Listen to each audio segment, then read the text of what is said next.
war against capitalism, the seed that fell amongst thorns. This should be real interesting. Shalom. Bro Corey, shalom. Jasmine Renee, shalom. Shalom family. Y'all see the title. The war against capitalism.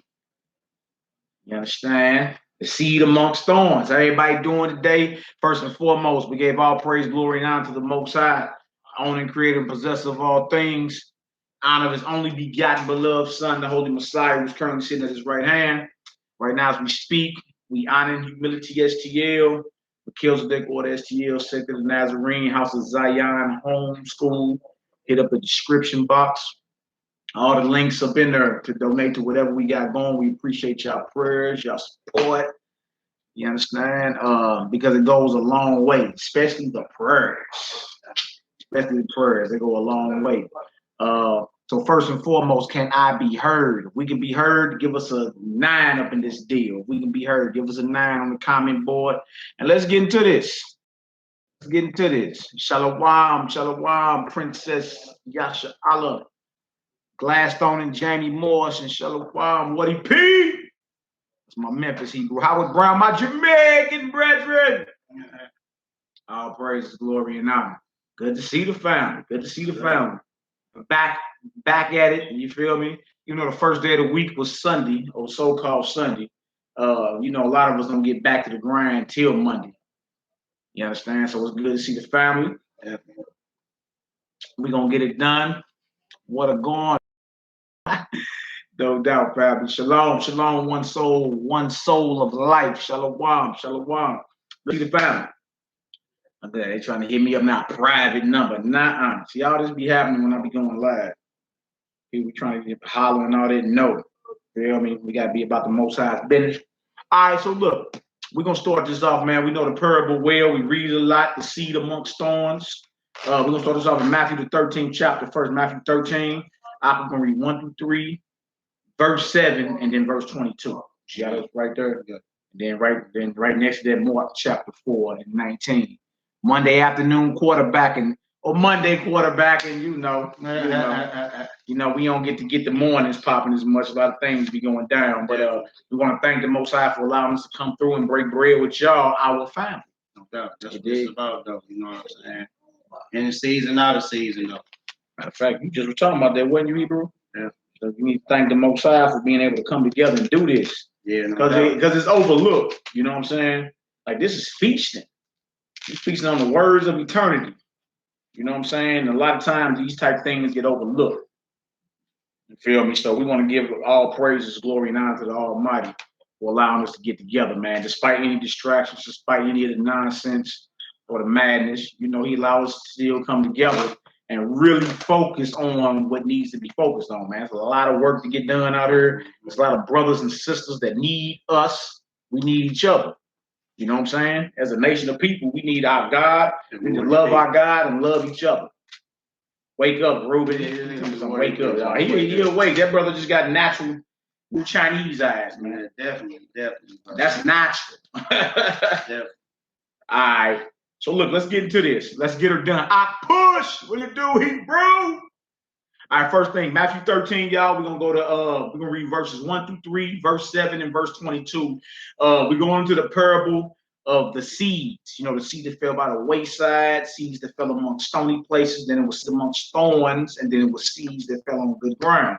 We wanna focus on the seed amongst thorns. That's what this whole lesson is about. War with capitalism.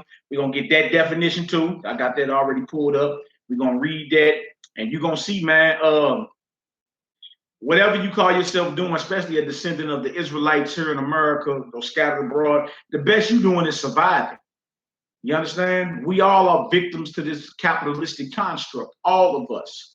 And it's the root to all our problems for the most part. Because all your arguments got to do with some type of money or lack of money. You understand? Even when you start feeling like you're getting paid a little something, you start looking down on the brother at the bus stop. Or we know a brother that's well, not a brother. Well, we see a brother. He sleeps at the bus stop every day here in St. Louis, right street. You understand? But you look down on him as if you're not 2 checks away from being homeless. You understand? You look down on him and you may call him a hobo or or you know what I'm saying, or somebody's grind or desire might not be as much as yours because they're tired of being whooped on in this wicked system. Like if you was real, you'd be praying for the collapse of this system, because this is not what the kingdom of heaven is about. You understand? The kingdom of heaven was actually about brothers and sisters coming together and everybody had everything in common. You understand? Bringing things out. Like, what do you produce?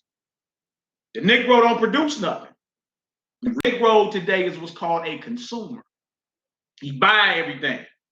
So don't get it twisted. I know a lot of y'all think you actually provide. You're not providing nothing. You're a wage slave. I want to shout out to, man, there's some good brothers up in Buffalo, New York. Knesset Yahshua, I think that's the YouTube channel, or Yahshua Knesset, something like that. The Nazarene Messianic Party, Brother Judah and Brother Zadok Ben Israel and all them brothers out there. You understand? They actually, I listen. I don't even get a chance to listen to too many videos like that, but it was a video them brothers did caught my mind. Part of them brothers Messianic, but they look at the scriptures more from like a geopolitical or earth politics, land politics type. You understand? And ain't nothing wrong with that, because a lot of us look at the scriptures from different levels. Some of us look at it from a metaphysical point of view. Some of us look at it from a literal point of view, spiritual point of view. Them, they more into like the land politics and all that. But they made some good points when they was talking about capitalism versus communism and all that extra stuff. You understand? So with me, I'm here just to bring the scriptures out, period, about this wicked construct that we in. And once we know better, we do better. We shouldn't be fighting each other. Relationships shouldn't be dissolving. You know what I'm saying? You shouldn't be falling out with your brothers and your sisters because of what they call money. And if you think about it, it ain't even about the money. It's about what the money can get you. As soon as you get the money, you give it away. So it ain't even about the money when you're done talking. It's really more about what you can get. So now we're talking about production then. You feel me? Making things. You see? Now, how many of us can honestly say we're producers? We're consumers. A nigga know how to go cash a check and go buy something, but can you make something? Can you build a house? Huh? Think about it. What do we build as a people? Nothing. We don't produce nothing as small as a toothpick. We don't even, look, the closest thing to is our loincloths, our drawers. We don't even make underwear. Saying to get some wages so you can do what? Get something for your family. You feel me? How many actually out there growing our own food? That's revolutionary. Grow your own food. Why we don't do that? How many of us own the land that we stay on?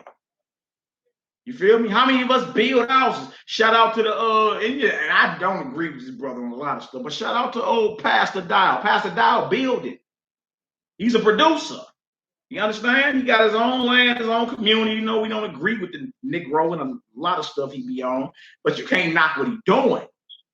Feel me? He got his own community, he got his own land, and they're constantly building on their houses and basketball courts and everything.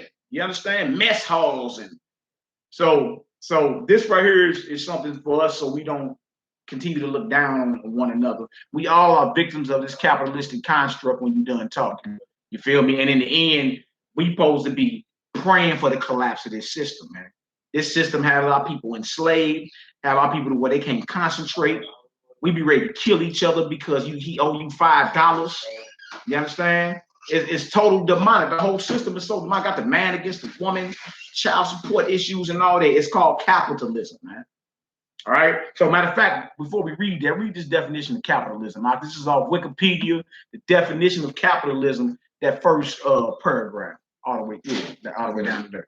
You say capitalism is an economic system based on private ownership. Based on who? Private ownership. Private ownership, right? Not public, but private. Come on. Of the means of production. Means mean the power of production. So in other words, the power of production, you understand, making things that benefit your nation, that power is in the hands of the private sector. Is in the hands of the few. In other words, a few control the wealth. See? Now, how are we banging with each other if we are victims to this construct right here, where only a few control the wealth and the power to produce? What are we arguing over? You understand? Now you see why it's not vanity when the Most High tell you, gather yourselves together, O ye nation desire. You see? If you ain't gathered together, you ain't making the right connections, if y'all ain't bringing y'all resources together so we can defend ourselves against this capitalistic construct. Because if you don't do that, this is what's left for you. To be a wage slave. You understand? For it to be more month than money. Constantly arguments, constant divorces, constant fuss because of capitalism, because of a Federal Reserve debt note. What else to say? It says, and their operation for profit. And their operation for who? For profit. This is a hustle. Now, how do you look down on a brother, you understand, who may not get paid as much from the capitalistic construct that we are all victims to? Now, how you look down on him because he don't drive what you drive or live how you live or whatever, when all you doing is surviving too? You understand? Don't fall for that mindset. Everybody's a hobo. Nigga, what you mean hobo? If you look up a hobo is a migrant worker. It's somebody that traveled. It's somebody that traveled to find employment. Huh? Trip off this. What else to say? It says characteristics central to capitalism include private property. Wow. Capital accumulation. Wage labor. Wow. Voluntary exchange. A price system. Come on. And competitive markets. You had competitive markets. This thing breeds competitors. I gotta talk better than you. I gotta run faster than you. My woman gotta look better than yours. I gotta drive something faster. I gotta live in something bigger. It ain't about really looking out for your fellow Israelite, your brother, your sister. This thing breeds competitors. You feel me? Even when you use to play sports, if you were somebody that rolled the bench, you understand? Like the cats on the bench used to be in their mind hoping the cat that was starting get hurt. Yeah. So he could get in, you understand, and get his vainglory. You see, this thing breeds competitors. It don't breed sons and daughters of the Most High. It don't put you in a righteous vibration and spirit to love your brothers. No doubt. You understand? This type thing have you in the mindset of, I got mine, you better get yours. No doubt. You could be living in a mansion. You feel me? And your brothers can be out here bad and you don't fulfill the law of Mashiach, the Messiah, and bear the burden of the next brother. You don't even do that. You feel me? Because your mindset has been formed by this Babylonian construct called capitalism, which breeds competitors. And if you ain't as fast as me, oh well, nigga, so what? You better hurry up. If your money ain't in mine, oh well, so what? And that's the mindset. It really ain't about looking out for the flock of God, man. It ain't about that. This system does not produce that. It produces competitors. What else to say, y'all? Right here. It says, right there in the capitalist. Yeah. In a capitalistic market, economy. Right. In a capitalistic market economy, decision making and investments are determined by every owner of wealth. By every owner of who? Of wealth. So you look, you Negroes don't have anything, like you ain't running nothing. The Negro don't produce nothing. You feel me? You're not an owner of wealth. And I'm talking about us as a people. We're not. We pump this nation, but really you in this Israelite thing like it's a religion. Right. Because if you really knew what you was in, it says right here, it says decision making and investment are determined by every owner of wealth. The Negro us as a people we're not wealthy. We don't own anything. We don't control the power to produce. You understand? Though the little bit of wealth or majority of the wealth has been put in the hands of few. You understand? That's what this is about. What else to say? It says property and production ability in financial and capital markets. Wow. Whereas prices and distribution of goods and services are mainly determined by competition in goods and service markets. You don't even know the game you playing. You over here hating on your people, then fell out with your people, then did all that. You understand? For this capitalistic construct, man, that's destroying us. You feel me? The love of the Most High, this system does not produce the love of the Most High. when you're done talking. It doesn't produce sons and daughters of the Almighty. It makes you a wage slave to where you're forced to hire out your labor power. You understand? For pennies on the dollar.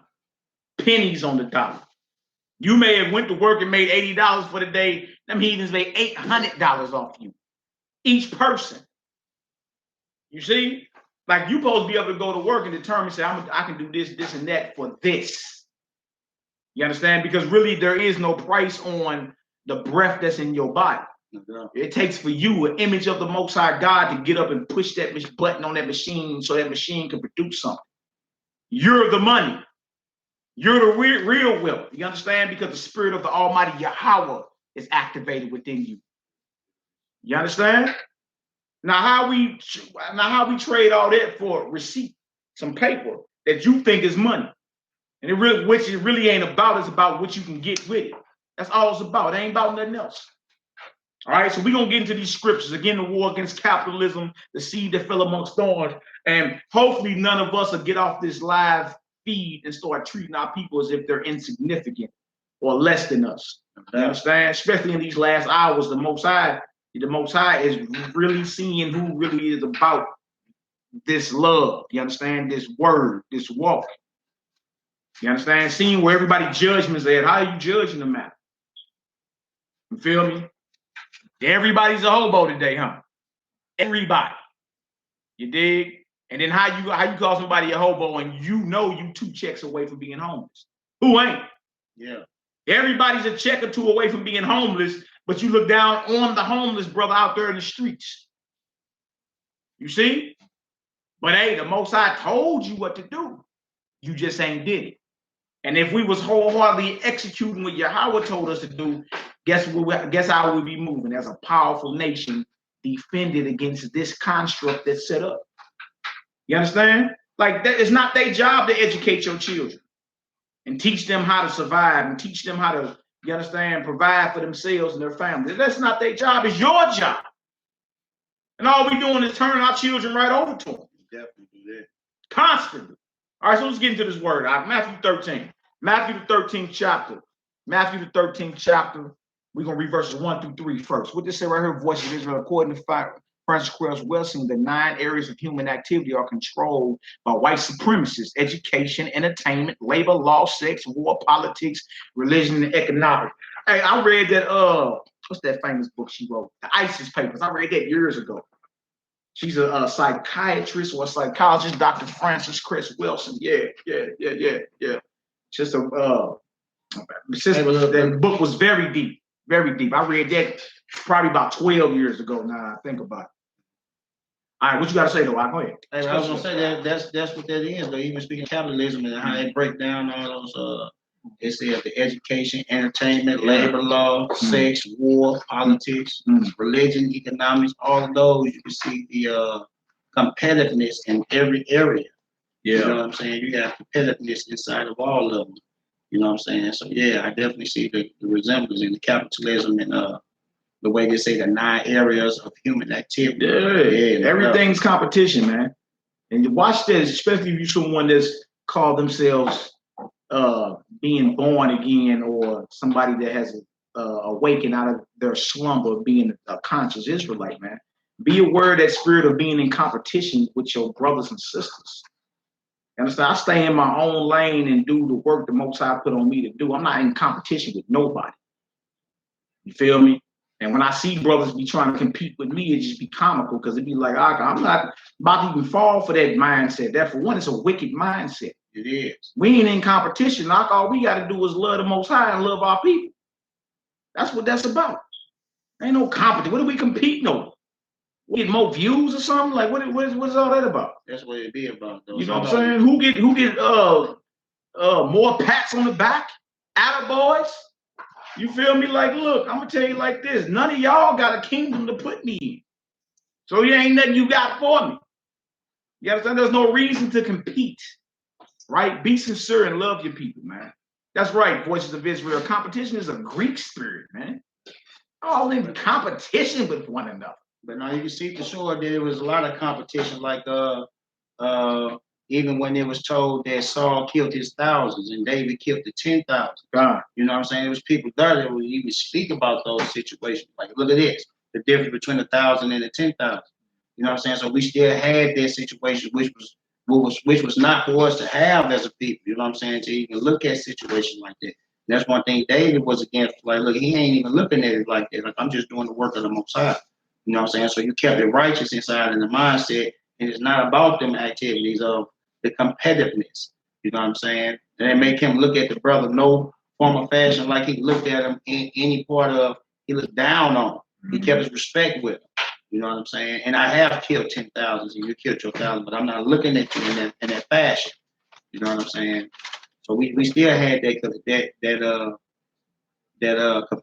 But yeah, during the Greek time, I do understand like the sports and stuff was built up. You know what I'm saying? The coliseums and stuff like that. And we got kind of forced into them situations to be like that. You know what I'm saying? Competitiveness.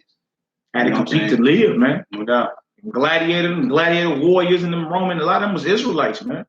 You had to compete to live. You understand? So with the whole spirit, down to you kill your brother when nobody's looking. Because you're competing and he may do a little something better than you, but you feel me? That makes you envious. No doubt. See, all this leads back to works of the flesh. It ain't being sincere. You know what I'm saying? When your people get blessed, man, you should be more happy than them. I'm saying my brothers and them get hooked up, boy, get cribs and houses, boy, before it's time to celebrate. No, we talk together, man. We talk together in it. There's a together joy that we have. Like if the persecution is the same or the suffrage is the same, it's a together suffering. You know what I'm saying? It's not a suffer. You suffer by yourself, and now here I go pointing the finger at me and saying that the Most High using his finger against you. Yeah. You know what I'm saying? Because the Most High can use his finger against a lot of us, but it can be a test of faith. You feel me? When you read the book of Job, man, you see that Job went through things, and if we point the finger at us living in that time right now, if we get hit with situations in our life, then we take the wrong mindset because of our competitiveness. We take the wrong mindset and we say the Most High turned his finger towards a person for the wrong reason. And I understand the test that this person could be going through. You know what I'm saying? We definitely want to be aware of the very thing that are very conscious of the capitalism within inside ourselves. That's right. That's right, man. Love them, love your God and love his people. Be sincere, man. You understand? I just get this Matthew 13, 1 through 3. Let's get to the scripture. What the scriptures say, man? The scriptures are so beautiful. How does the Holy Bible touch every aspect of your life, man? Down to the economics, son. Dang.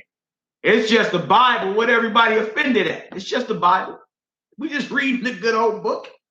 All right, so let's get it. Matthew 13, 1 through 3. Shout out to APPAREL. Hey, Shalom. Yeah, may the Most High be with you, Hebrew. May the Most High be with you, Hebrew. A lot of us know what it is. But hey, you know what I'm saying? Pray for those that are weak. And may the Most High allow them to gain strength. You understand? That's all praise, man. We got work to do. You know what I'm saying? We got work to do. All praise, glory, now. So Matthew 13, 1 through 3. Let's get her done. Matthew chapter 13 and verse 1. Yeah. It says the same day went Yahushua out of the house and sat by the seaside. Yeah. And great multitudes were gathered together unto him, so that he went into a ship and sat. And the whole multitude stood on the shore. And he spake many things unto them in parables, saying, Behold, a sower went forth to sow. A sower went forth to sow. So this is a sower is like a husbandman. A husbandman is a farmer, someone that plants seeds. You understand? And the seeds, when it's harvest time, fruition. You feel me? Whatever comes up, it may be some wheat, it may be barley, it may be whatever.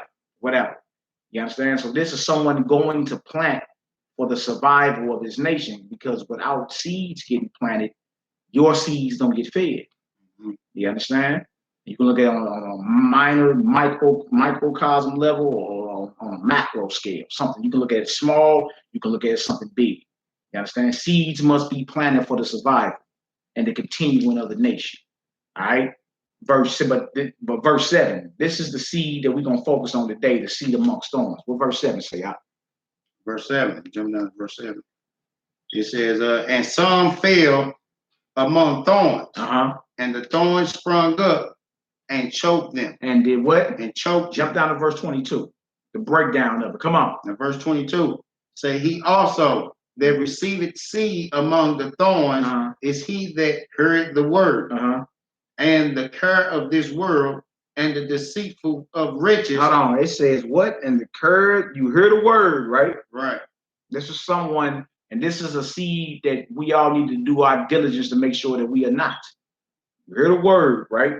But the cares of this world and the deceitfulness of riches. What is deceitful about riches?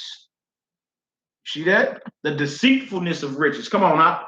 Choke the word, and he becometh unfruitful. Give me Mark 4:19 next. Give me Mark 4:19. The pro, Shalom, Hebrew.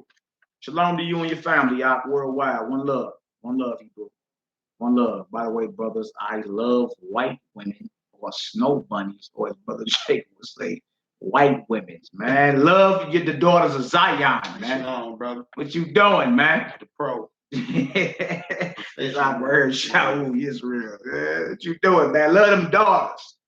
You feel me? And we love them enough to correct them. We don't hate our women, but we do correct them. No doubt, definitely. They will get corrected. You understand? Because we love you. We want to see you in the kingdom along with us. No doubt, no doubt.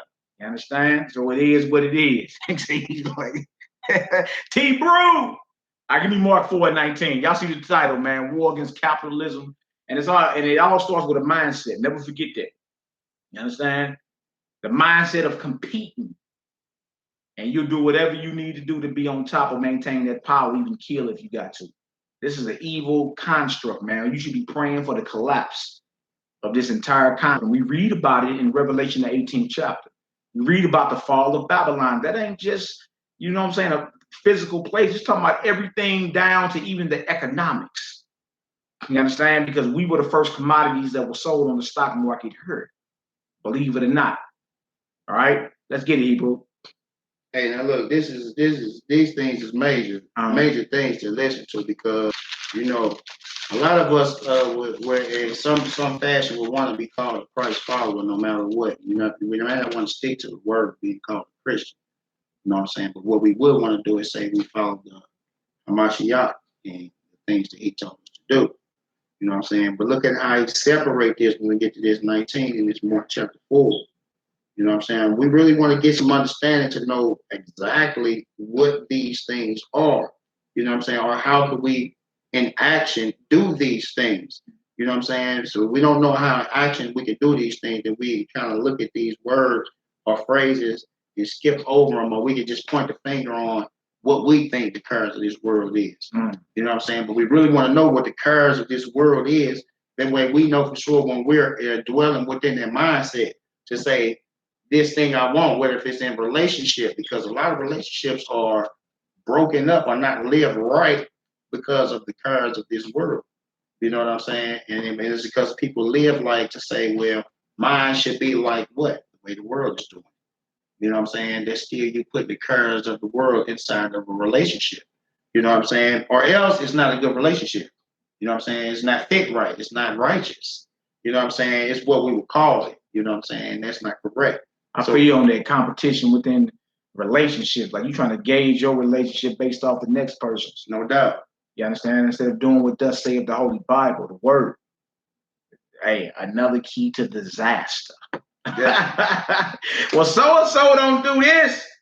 Well, so-and-so don't look. Look, that ain't got nothing to do with what I got going on. You feel me? All right, Mark 4:18 and 19. Mark the 4th chapter, 18 and 19. Let's get her done. Mark 4, chapter 18. Chapter 4, verse 18. Yeah. It's saying, these are they which are sown among thorns, such as heard the word, and the cares of this world, and the deceitfulness of riches, and the lust of other things entering in. That's the part I wanted to focus on. See, Matthew just said, and the deceitfulness of riches and the cares of this world. You understand? Mark take it a little deeper and say what? It say right, what it say? The lust of other things entering in. The lust of other things entering in. Come on. Choke the word, and it becometh unfruitful. Meaning whatever is special to you You understand? That's what's on your mind the majority of the time. This word is very precious to me. So for the majority of the time, the word of the Most High is on my mind constantly. You feel me? Now, the cares of this world and the lust of other things entering in can't dominate your mind. Or guess what? Or guess what's gonna get choked out? The word, the very word that you heard that dwell on your mind. You understand? You heard the word, you think about it, you start speaking it, and then guess what? What manifests? You becoming a son or daughter of the Almighty God, man. You see? So this word has to dominate your mind. This is what has to be on your mind for you to be considered fruitful in the eyes of the Almighty, right? But if the cares of this world and the deceitfulness of riches and the lust of other things entering in, like power, like money, like respect, you understand? The things people kill over, it's going to choke the word about you. You're going to become unfruitful. Man.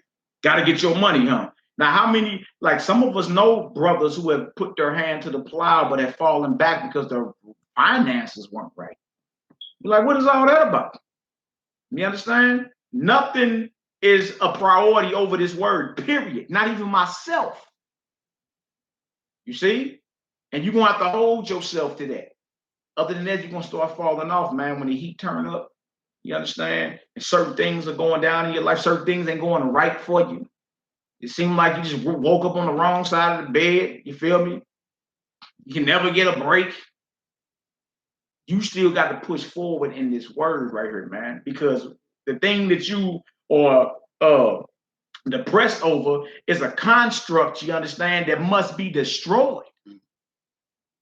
You see? So once we know better, we identify the enemy, right? And then we deal with each other based on how the word of God says deal with each other, man. That defends us from these emotions, defends us from this envy, this hate, you understand, the slander, because all of it are byproducts of a capitalistic system that the Most High is clearly against. Clearly against. All right, so drop that. Give me 1 John chapter 2. 1 John chapter 2, we're going to read 15 through 17. Hallelujah. All praises, glory, and honor to the Most High. Big up to the 12 tribes, athletes. Shalom. Shalom. Shalom. All praises. Poppy Show, you up in her? Sheep, bro? In your mind like that, or what you perceive as money, because you're the money. Lungs and passing through your nostrils is priceless. You're the money. While you chasing fake Benjamins, listening, repentance these days, they ain't mentioning. That's some old fourth tribe right there, ain't it, boy? That's some old folk tribe that I got it right there. I'm still bumping that. Me too, boy. That was about 8-9 years ago. It did, but it is what it is. You see? Like, you'll never be in a situation in this construct, you understand, to where you'll be the private sector. You'll be one of the few who control the wealth. It ain't set up for you. You understand? You ain't get an invite to the table, Negro. And these heathens didn't get this power by being good, by making good ethic or good business decisions. They ain't get this power like that by being good neighbors, by making good ethical decisions when it comes to business. They ain't get this power like that. You feel me? You only gain power under a construct like this through robbery, rape, murder, and deceit. Why? Because you got to compete. You got to compete to be the big dog. Man, and it's so crazy. Go ahead, express yourself. This one thing that, and then look, it's just repeated, right? This was repeated. But look, this is our mindset, right? Mm-hmm. Now, I done heard two people arguing during the month of January. And it's crazy because they arguing over the fact that both people then took from the income tax and got money, right? Both people get support. One person gets like a 2,000 or something. And the other person it gets like a higher date, 2017 or something like that. Now, nobody really wanted to say, except the fact that both people got called on praises. You know what I'm saying? Whatever it may be. No, somebody is in their argument. Look at they went and got them 2,000. Whatever. Mine, 2,000 and this. It's ridiculous. It's ridiculous how people usually take it and then not even take the blessing that we just got some able to do something.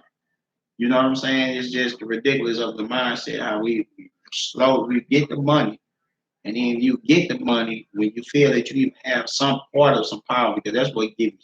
That's what gave you some power. You think you got some money. You ain't even got more than $10,000. You give us $10,000. We feel we got some form of power. Well, I know, but right there. I get $10,000 right now. I'm gonna make something happen. You dig? But I feel you though. When it comes to the grand scale of things, that's not wealth, man. It's definitely not wealth. Yeah. You know what I'm saying? It's just the mindset of our people. What we think we doing when we feel we have something. You know what I'm saying? Think you got, like I say, $10,000. You get that 10,000. We standing up like as if we have some form of power, and the competitiveness kicks in right at that moment. Yeah, you know what I'm saying. We compete with each other instead of looking at this. Is a thing that go on yearly. If we look at it every January, somebody else is gonna get some more income tax money. But a person hadn't thought about, let's put this income tax money together. right. You know what I'm saying? Let's build with this money that we're getting. You know what I'm saying? Let's establish something. And then when the next time we come along, we got this to throw it on the same thing. Right. Because we're building.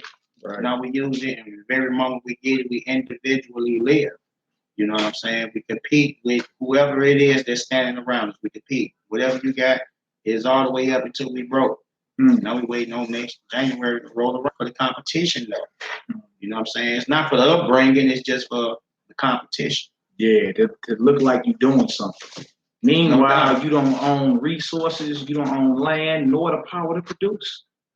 You feel me? And at the same time, still looking down on fellow Israelites. Like you not a check from being homeless, man. No doubt. Like that's an evil mindset to be in, man, because it breeds so much hatred and so much sin behind it. You understand? It's impossible to be sin free in a system like this. You gotta constantly, because this is something that constantly adjusts and evolves. So you gotta evolve with it if you're gonna try to keep up with it. You understand? It's evil, man. Even down to the housing markets, even everything that went down in 2008, 2009, all that was a scam. With the housing markets back in 2008, 2009. What's up with you over here? Huh? Oh, okay. That's what it do. But yeah, even back in 2008, 2009, Fannie Mae, Freddie Mac, and all that mattered. All that was false too. All that was false too. You did. So we gonna get into this now, bro. Oh God. We going to 1 John chapter 2 next. 1 John chapter 2, 15 through 17. I know if y'all know the baby face Hebrew, man. SHALOM. This Obed Ben Israel right here. Beloved brother of mine, man. Been laboring for a long time here in the STL. Boy, you just got that back whipped out there in that field, boy. Yeah, man. You know I. And out there in that sun, boy. You know I get cooked. Beef fields. What is you talking about? Where we going, bro? We're going to 1 John chapter 2, verse 15 through 17. And we dealing with the war against capitalism. This whole construct breeds competitors. It breeds envy. It breeds hatred. You understand? To the point to where you start looking down on fellow Israelites, and really you in the same position he in. If you would check away from being homeless, you in the same exact position that man is in. The homeless guy. You see? So we got to be better than that, man. You understand? This is not the mindset. When we get into the rest of these scriptures, you're going to see how the Messiah, the blueprint for us, we were supposed to come together with resources, you understand, and everything. And that defended us from this capitalistic construct. You understand? It defended us because we all brought our resources together. We don't do that today. I got mine, you better get yours is the mindset. Meanwhile, if the brother can't swim as fast as you, he'll never keep up. Or if he can't swim at all, he gonna drown, but you don't care because it didn't happen to you. Is that the mind of Christ? Is that the mind of a Mashiach? Huh? I thought even with the apostle Shaul, he said, who weak and I'm not weak. Who offended and I burn not. Outside of my infirmities would come upon me daily. The curve of all the churches, man. Corinthians 11. The curve of all the churches. That's what comes upon me daily because he sincerely cared for his people, man. You see, you got to fight that mindset of start thinking like that because you driving something better or you living larger, so you think. So you think, thou right? art blessed. Yeah, that you blessed or better than somebody, man. Just leave it at that. Yeah, no doubt, Princess of Yashala. So in Discord, when Hamashiach died a terrible death for us, you ain't lying. Like I don't even you know what happened. You know the sacrifice that was put down. What do we all man? We can always come together and discuss whatever we need to do. Matter of fact, yesterday you just heard in the No Fly Zone, it was a whole bunch of brothers around here at this table right now. We had an excellent discussion over order and all type of stuff. You know what I'm saying? It was orderly. Brothers was raising their hand, bringing out scriptures, getting some understanding. That's what it's supposed to be, man. You feel me? If there's any differences in understanding at certain points, you dig? That's how it's supposed to be. Not like this nigga's my enemy on sight. I'm shooting that nigga. All right, 1 John 2. Let's get it. 1 John chapter 2. Verse 11. Yeah. 1 John chapter 2, verse 11. But he that hateth his brother is in darkness and walketh in darkness and knoweth not whither he goeth, because that darkness hath blinded his eyes. Do y'all see that? I wanted to go to verse 15, but that must be in the spirit, boy. You brought that out, Hebrew. That must have been the spirit. I wanted to start at 15, but that needed to be read. He that hateth his brother is in darkness. Huh? You're in darkness if that's the spirit that you got going on, man. It's darkness. All right? We're verse 12 from bottom. Yeah, you might as well read. Yeah, read on down. Read that verse 11. You might as well read 11 on down to 17. Yeah. You all good, though? You right there, my dollar instead of 210. Oh. It's all good. All right, come on. 1 John 2. Let's read 11 down to 17. Oh, you brought that out in the spirit. I want to start. I want to start at 15. Yeah, Come on, Hebrew. Let's get it. I'll wait, bro. Need not. Is he up there? No, you gone. He gone, huh? All right, come on. Let's get it. 1 John chapter 2. Chapter 2 and verse 11. Read that verse 11. Oh, you brought that out in the spirit. All praises, bro. Verse 11, it says, but he that hateth his brother is in darkness. Yeah. And walketh in darkness. Yeah. And knoweth not whither he goeth. You're blind if you hate your brother. You spewing hatred, you're blind, man. Love your God, love his people. All right, come on. Because that darkness has blinded his eyes. All right, you keep going. Yeah, on down to 17. Okay. I write unto you, little children, because your sins are forgiven you for his name's sake. Yeah. I write unto you, fathers, because ye have known that him that is from the beginning. I write unto you.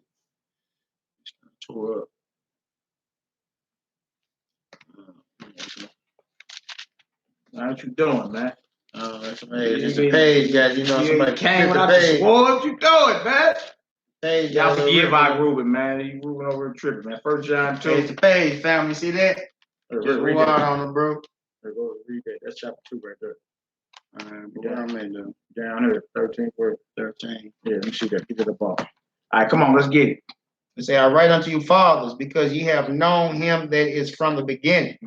I write unto you, young men, because you have overcome the wicked one. I write unto you, little children, because ye have known the Father. I have written unto you, fathers, because ye have known him that is from the beginning. Hallelujah. I have written unto you, young men, because ye are strong, and the word of Yahweh abideth in you. And ye have overcome the wicked one. Love not the world. Do what? Love not the world. Love not the world. You understand? That's this world, this present setup and construct, and even the mentality of it. You understand? You can't be a reborn Israelite, but you still got the mentality of the world.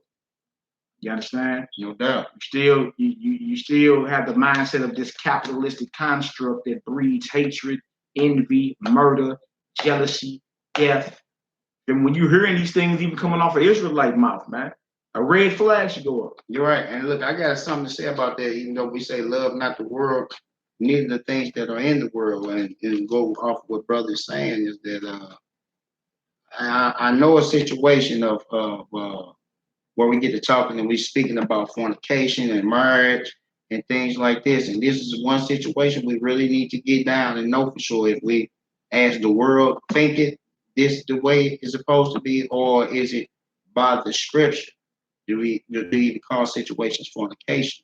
If we even use fornication to say sex before marriage, you know what I'm saying? If that's what we do. We use fornication as sex before marriage, then we will have to figure out what marriage is or how do you marry. And if this marriage is a worldly way of getting married, you feel me? If you into the world, or if you take your marriage the way that the world takes its marriage, you know what I'm saying? But these are things that we will have to address when it says love, not the world, because, you know, this is things that go on in people's relationships. You know, and this break families or the way we raise one another and doing things, you know what I'm saying, is by these ways. You know what I'm saying? So we really want to, you know, get to the pinpoint of what is of the world and what is not of the world. Right, right. With this, I'm just basically talking about the mindset of these heathens. No, I definitely understand. And the construct that has us at war with one another, when really it's the system. Look, I'm not your enemy. No doubt. You understand? It's the system that's the enemy. You need to realize that it's the same system got the man and women beefing. That's what you don't go into what you're talking about. Doubt. You feel me? Same system got the man and the woman beefing and all the child support and all the madness, and you feel me? But when you look at it, the family is broke apart. No doubt. And you look up and you mad at the woman and she mad at you, but it's the system we need to be mad at. That's exactly what it is. Even down to the police slayings in the streets. It's capitalism. Even down to y'all just put up in there Chicago, right? 72 brothers and sisters shot over the weekend. 14 to 20 of them killed. You see? Regardless if that's the cops doing it or it's us doing it or it's a mixture of both, it's still a byproduct of capitalism. The haves and the have-nots. No matter what you look at, no matter what problem you have in so-called Babylon, it's a byproduct of capitalism when you're done talking. You arguing over money when you're done talking. You arguing over power when you're done talking. Meanwhile, you don't have no power to produce. You don't have no resources. And you don't own the land. I ain't talking about you individual lights. I'm talking about us as a whole. Okay. We Israelites, right? This is a nation, right? Right? We a nation. We don't even got, what are Hebrew midwives at? What are Hebrews that do circumcisions? I got a son on the way, another son on the way in a few weeks. I should be able to go to a Hebrew Israelite and get my son circumcised on the 8th day. We're not rocking nothing as a nation. This thing has just become cute. That's all it is. Yeah. It ain't no nation though, because if it was a nation, then you'd be moving and operating a certain way. No doubt. Even if you did disagree with somebody about a certain doctrinal issue, you know, as a nation, we still got offices and things we need to fulfill. You understand? For the advancement of our people. No doubt.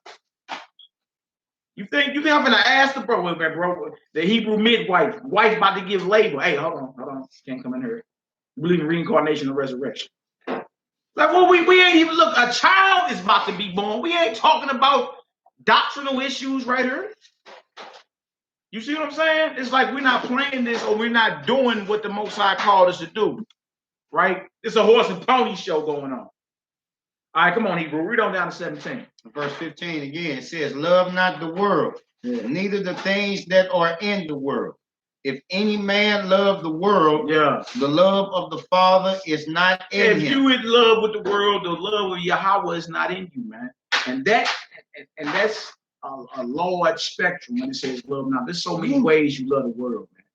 There's so many ways. In this particular instance, I'm talking about this capitalism and the mindset of capitalism, which keeps you at odds with your brother, with your wife, with your children, all of it. All right, come on. Verse 16, it says, for all that is in the world, the lust of the flesh, come on, the lust of the eye, right, and the pride of life, come on, is not of the Father. It's not who? It's not of the Father. It's not of the Father. Come on. But is of the world. And the world passeth away, and the lust thereof. See, the world, everything you in love with, the world. the very strong desire you have to be accepted by the world because of this construct that you are upon. It's all passing away. And the lust of it. Huh? But what? Come on. It said, but he that doeth the will of Yahweh, come on, abideth forever. You see that? Now, how do you look down on a brother or a sister, you understand, that's striving to the best of their ability, banging every day to do the will of the Most High? Because that person abides forever. That's a faithful spirit. Most High told Jeremiah, before you was in the womb, I knew you. Before you was in the womb, I knew you. You see? The Most High know those that are his before they even in the womb of their mothers. See that? Powerful, man. So any problems that we having when you done talking, man, I don't care if it's envy, I don't care if it's jealousy, I don't care if it's finances, anything. You feel me? You can bet it's a byproduct of capitalism. Right? What is capitalism? Well, a few control the wealth. Huh? A few even control the power to produce. Private ownership, private property. You see? That's capitalism. And if that ain't good old America, then what is it?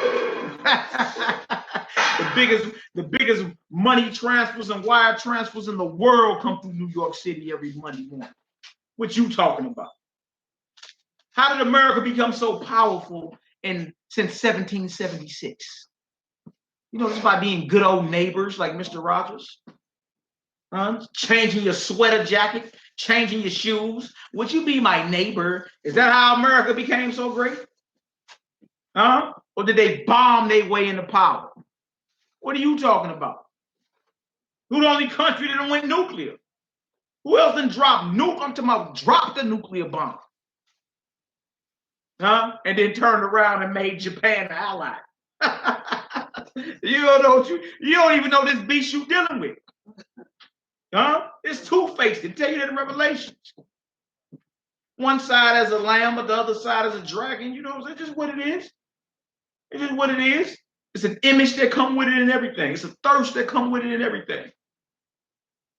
You see, if I did what America did to gain power, I'll be reserved for the judgment. That's how you know it ain't right. Because if I did what they did to get power, oh man, I'll be under the jail. I'll be under the ground. You see? It is what it is. Drop that Hebrew. Let's go to James, the 4th chapter. James chapter 4. James chapter 4 is next. Here, you got to switch back with me. Switch back with me, Hebrew. Voices of Israel did say, gotta get some sleep. Voices of Israel lives in Israel. And he said, they said, yeah, we are alive, brother. They were making fun of us because you know how y'all had to switch. Bro had to come in and read, and you know what I'm saying? Like, bro, y'all forget we are alive, brothers. What y'all doing? Shalom, shalom, Israelites, the branches bump. Shalom, shalom, shalom, all praise. Achimelech, voices of Israel, LOL. Yeah, y'all 8 hours in front of us. Pots and pans sound like y'all. They heard the pots and pans in the background. Yeah. You know, some of these Hebrews cook. Ak Reuben, you know. Oh yeah. Ak Reuben, Uncle O, Obed. I try to get it on. Them brothers cook. You know, brothers get down. You know what I'm saying? Don't let that bar be going. It's really over. Yep. All right, so we in the book of James. James chapter 4. James chapter 4. We're going to read verses 4 and 5, I believe it is. James chapter 4. You know already? I mean, this bro over here, looking skin. Yeah, he got on his Yaqui herbal Yeah, that's what it is. All praises, brother. We're gonna read James 4, 1 through 4. Or 1 to 5. Rid myself of the mucus, brother. Man. In James chapter 4, though, verse 4. Yeah, no, we're gonna read 1 through 5. 1 through 5. Mm-hmm. Okay. Let's get her done. Let's get her done. Our praises the war against capitalism, the seed amongst thorns. Notice that it said the deceitfulness of riches and the curse of this world. Right? And then it says, and the lust of other things entering in. This capitalistic mindset will choke the word of God out of you. Why do you think a lot of brothers fall back and say they got to get their money? I got to get back my money, God. You understand? You understand? Because this system breeds competitors. It don't breed sincere brothers and sisters of the Most High Yahweh. It just don't. It's not what this is about. This is something different here. You understand? Actually have you hating your brothers and sisters. James chapter 4. Let's get it out. James 4 verse 1. Yeah. Says, from whence cometh war? Oh, man. And fightings among you. The question, come they not hence, even of your lust that war in your members? Not sure about that. And the lust of other things entering therein. Feel me? Like, why are the sons and daughters of the Most High God, who's supposed to be the light beams, the light bearers, the real illuminated ones, not the Illuminati, what we doing fighting? What we doing all this back and forth and bang? What is all that about? Huh? Is it because of the lust that are in your members? Have you elevated? Huh? What is all that about? All right, come on, Hebrew. Ye lust and have not. Ye kill and desire to have and cannot obtain. Ye lust and have not. You see that? What do we have as a people? What do we have? We got land? No. We got resources? No. We got the power to produce? No. Right? You lust and you still ain't got it. Because this system keeps you in that mindset.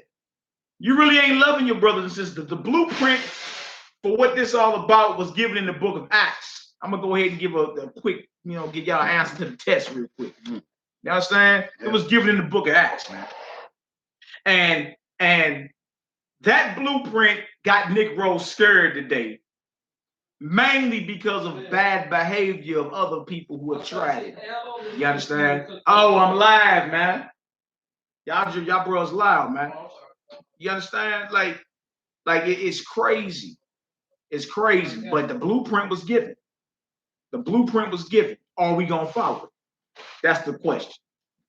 The blueprint was given on how you can come together and defend yourself against this capitalistic construct, right? But will you do it? No doubt. Will you do it? And if you don't do it, we don't want to hear nothing. Don't want to hear no crying, no complaining. More month than money, or so what?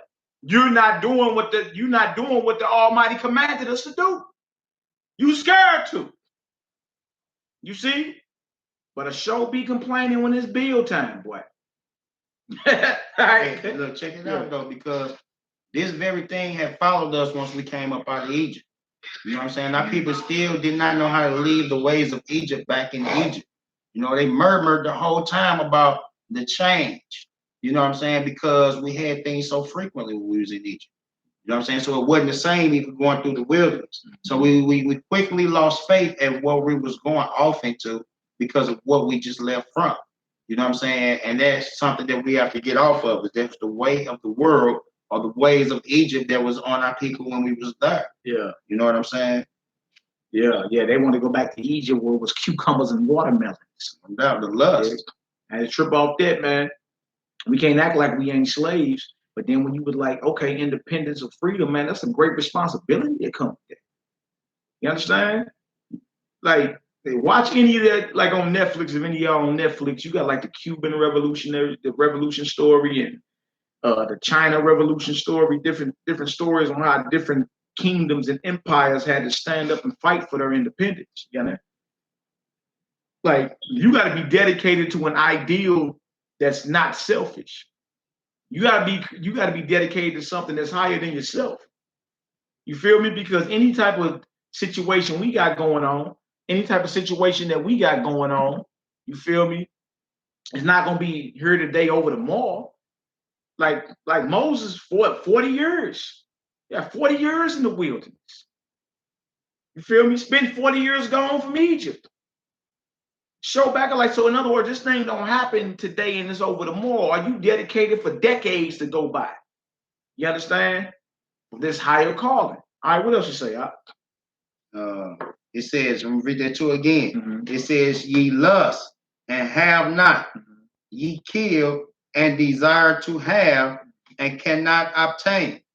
Ye fight and war, yet ye have not. Look, you fighting war as if you got your own, Israel. You ain't even got your own. You can't obtain. You don't got the things that you're supposed to do. You're not bringing forth this light. You ain't doing none of that. You busy scratching and clawing. You understand? Because you have not abandoned this capitalistic mindset. You feel me? That's the root to this problem, man.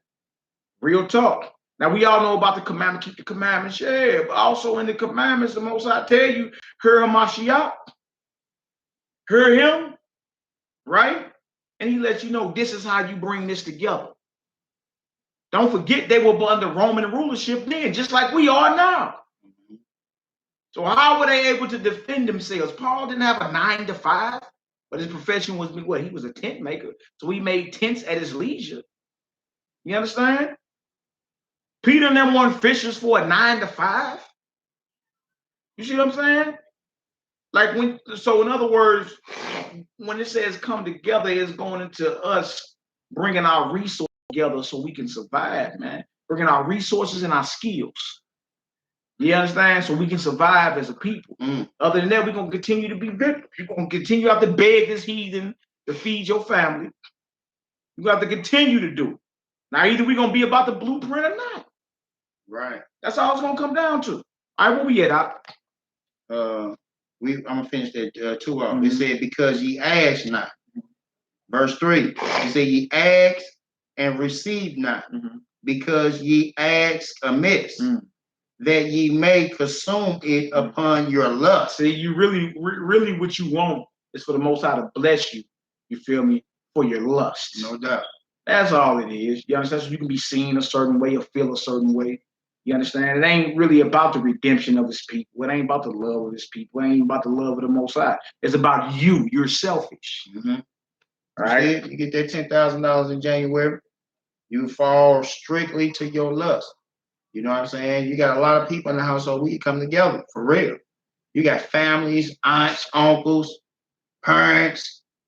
You put all this together, we can straight build a straight up nation, right? We is a nation, bro. You know what I'm saying? But we put all this together. We almost got over $200,000 right now. What could we do as a family right now? We got $200,000 coming again next January. We ain't looked at the situation like that. To come together as a nation to see what we can do as a family to bring it into the family. We fall strictly to what?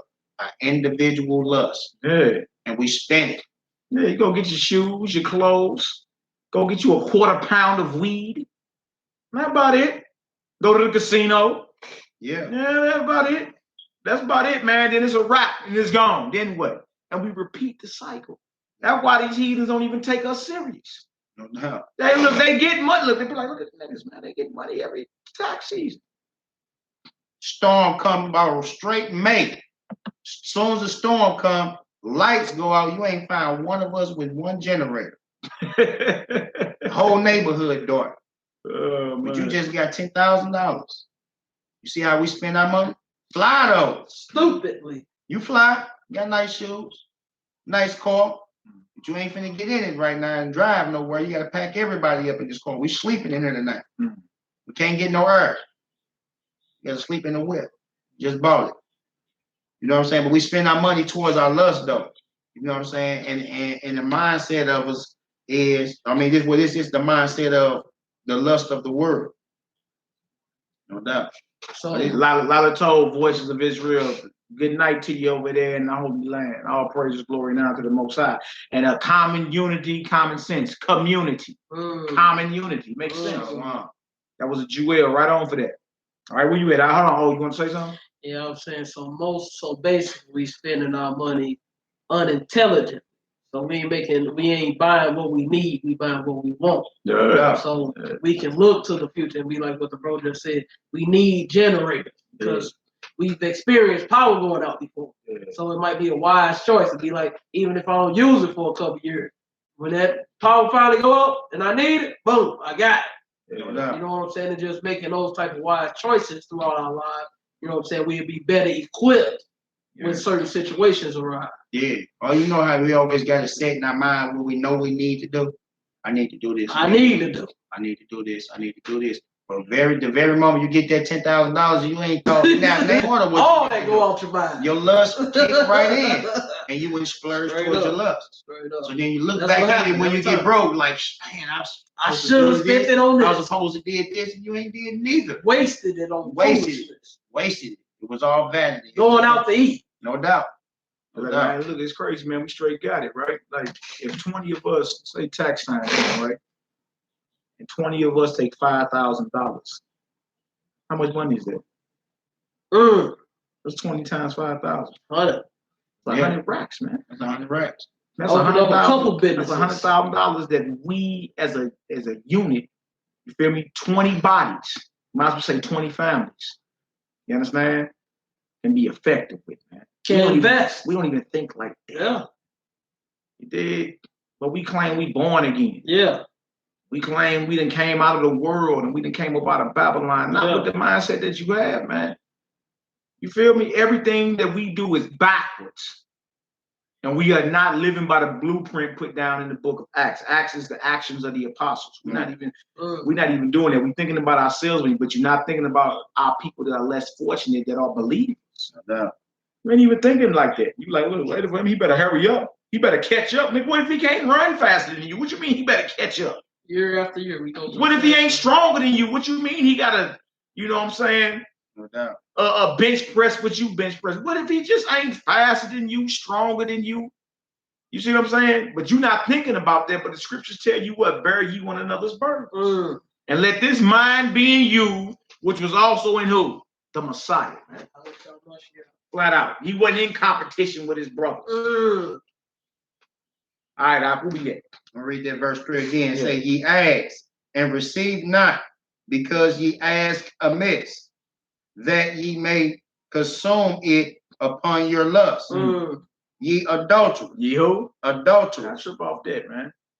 See, this gotta be spiritual adultery you're talking about. You see? If men lust for power, lust for money, lust for position, lust to be seen a certain way. Ye adulterers. Come on, Hebrew. And adulteresses. Know ye not that the friendship of the world is enmity with Yah? Friendship of the world, this capitalistic mindset and construct is enmity.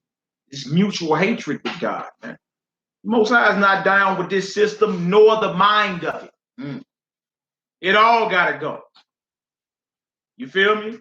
You can't be so mad when police, you understand, no justice, no peace when police gun us down, but you out there popping fireworks on July 4th. Man, for real? You out there at, you there the third Thursday in November at Turkey Day. Man. You understand? Like, look, everything attached to this system got to collapse, man. In certain things, like keeping the 4th of July. Don't even make sense. And then you say you hate the thing that we get out of this, like these lands. You know what I'm saying?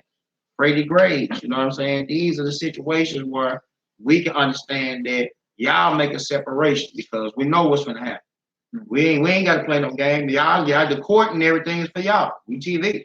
We know what's going to happen. What's going to happen? It's going to get off. We just waiting for it to hear the verdict. What happened? Every time. What happened? They scot free. You know what it is? They scot free. We understand what it is. But do it even matter to you? No, it don't. Because the very 4th of July come around, there you is. Kicking it like we kick it. That's a shame, man. That's ridiculous. That's a shame. And even these black consciousness niggas. I hate the white man, all this and that against America. And all you people, Black Lives Matter, this against America. And you turn around after all this, no justice happened to you, popping fireworks. Man. In May. All the way up to July 4th. Celebrating capitalism, huh? Yeah. Celebrating bondage and servitude. How much do you hate America all the way? All right, where we at, Hebrew? In verse 4 it says, whosoever therefore will be a friend of the world is the enemy with Yahweh. You feel me? You the enemy of the Most High if you in league with this world, man. And look, sometimes it's a constant battle. You feel me? to keep your mind focused on what this thing really is, because once you lose focus, it's easy to slip back into the other side. Definitely. You got to stay focused, man. Now, you got to constantly be self-evaluating and self-checking. Are you sincere? Do you really love the Most High's people, man? Feel me? Or is this just a game? This is a horse and pony show. That's all it is. All right, come on now. Verse 5 say, do ye think that the scripture said in vain, the spirit that dwelleth in us lusted to envy? Lusted. You think the scripture saying this in vain? Yeah. It lusts to envy, man. You feel me? Envy is a byproduct of capitalism. When you're done talking, going against the commands of the Most High, this is the construct that we have. But we were given a blueprint on how to survive this thing. You feel me? And still do the work the Most High Yahweh called us to do. All right, so drop that right there. We're gonna go to First Timothy. Let's go to First Timothy. First Timothy 6. First Timothy 6. We're gonna read 3 through 21. First Timothy 6, 3 through 21. All praises, glory, and honor to the Most High, the God of Abraham, Isaac, and Jacob. Y'all give me a 7 when y'all get there. First Timothy, the 6th chapter. We're gonna read 3 through 21. All right? Love not the world, neither the things that are in the world. War against capitalism. You feel me? And everything starts with a thought. All right. So when I'm talking capitalism, I ain't even just talking money. I'm talking about your mental, your mindset. You understand? Because all of us are byproducts of it. The envy, the hating, the lusting, the murdering, the backbiting, the slandering, all that are byproducts of capitalism. Because capitalism breeds competition. Again, I gotta run faster, look better. My hair better be longer or straighter. My teeth better be straighter. My woman better look better than yours. I gotta drive faster than you. I gotta live larger than you. I gotta run faster, jump higher. I gotta do all these things. Just like Ice Cube said in that what was that movie where Tyra Banks got shot? It was college. Well, he just told Omar Epps, run, nigga, run. And if you don't and if you don't run, you don't get no scholarship. Higher learning. He says, so you gotta run to get a scholarship, basically. You gotta run, nigga, run. Everything's competition. Everything. All right. So we in First Timothy, the 6th chapter, right? We're gonna start at verse 3. Let's get it done, Hebrew. First Timothy, chapter 6, verse 3. Yeah. It says, if any man teach otherwise and consent not to the wholesome words, even the words of our Lord Yahweh the Hamashiach, and to the doctrine which is according to godliness. According to who? Godliness. Come on. He is proud. He is who? He is proud. He is proud, man. You see somebody running around spewing hatred, lies, promoting division and all that. He is proud. That's what the scriptures are saying. You feel me? Hamashiach didn't hate his brothers, man. You know, even when it came down to the Pharisees, you dig? He didn't hate them. He checked them. You understand? He was at odds with them, but he didn't hate them. You see? Come on, now. Right. Knowing nothing. Right. But doing about questions and strife of words, whereof cometh envy. Whereof cometh who? Whereof cometh envy. Envy, strife of words, all this back and forth tongue wrestling. Whereof cometh who? Envy. No doubt. Right? Go ahead, Op. Strife. Really? Wow. All this come from. It say strife, railing. What else? Evil surmisings. Evil surmisings. Surmisings. Yeah, okay. Are you serious? All this, in other words, if you ain't submitted to Yahweh and his kingdom, this is what you got to deal with. And this is what we dealing with in this construct we in right now. No doubt. You have this exactly in the midst of us. Yeah. I'm read this verse 5. It says, perverse disputings of men of corrupt minds, and destitute of the truth, supposing that gain is godly. Supposing what? That gain is godly. Look at you. I got a mansion. Like I got them over here. I drive this. I do that. Yeah, I hear you. But you supposing that gain is godly. No doubt. Because even those that don't believe in your God can have gain. They don't even believe in your God. So how can you call the gain that you get is of the Lord? Yeah. You feel me? Yeah. They got some that don't even live by the Most High. So they got much gain. I mean, if you talk about gain, they got way more than we can ever have. So do I have high respect for these individuals just because they have 6-figure jobs and fly cribs? So do I have a high respect for them even though they don't believe in the Lord? Exactly. Yeah. Good question. You did. Rothschild banking family, the richest bastards on the planet. That's shaking the computer. That's shaking the computer.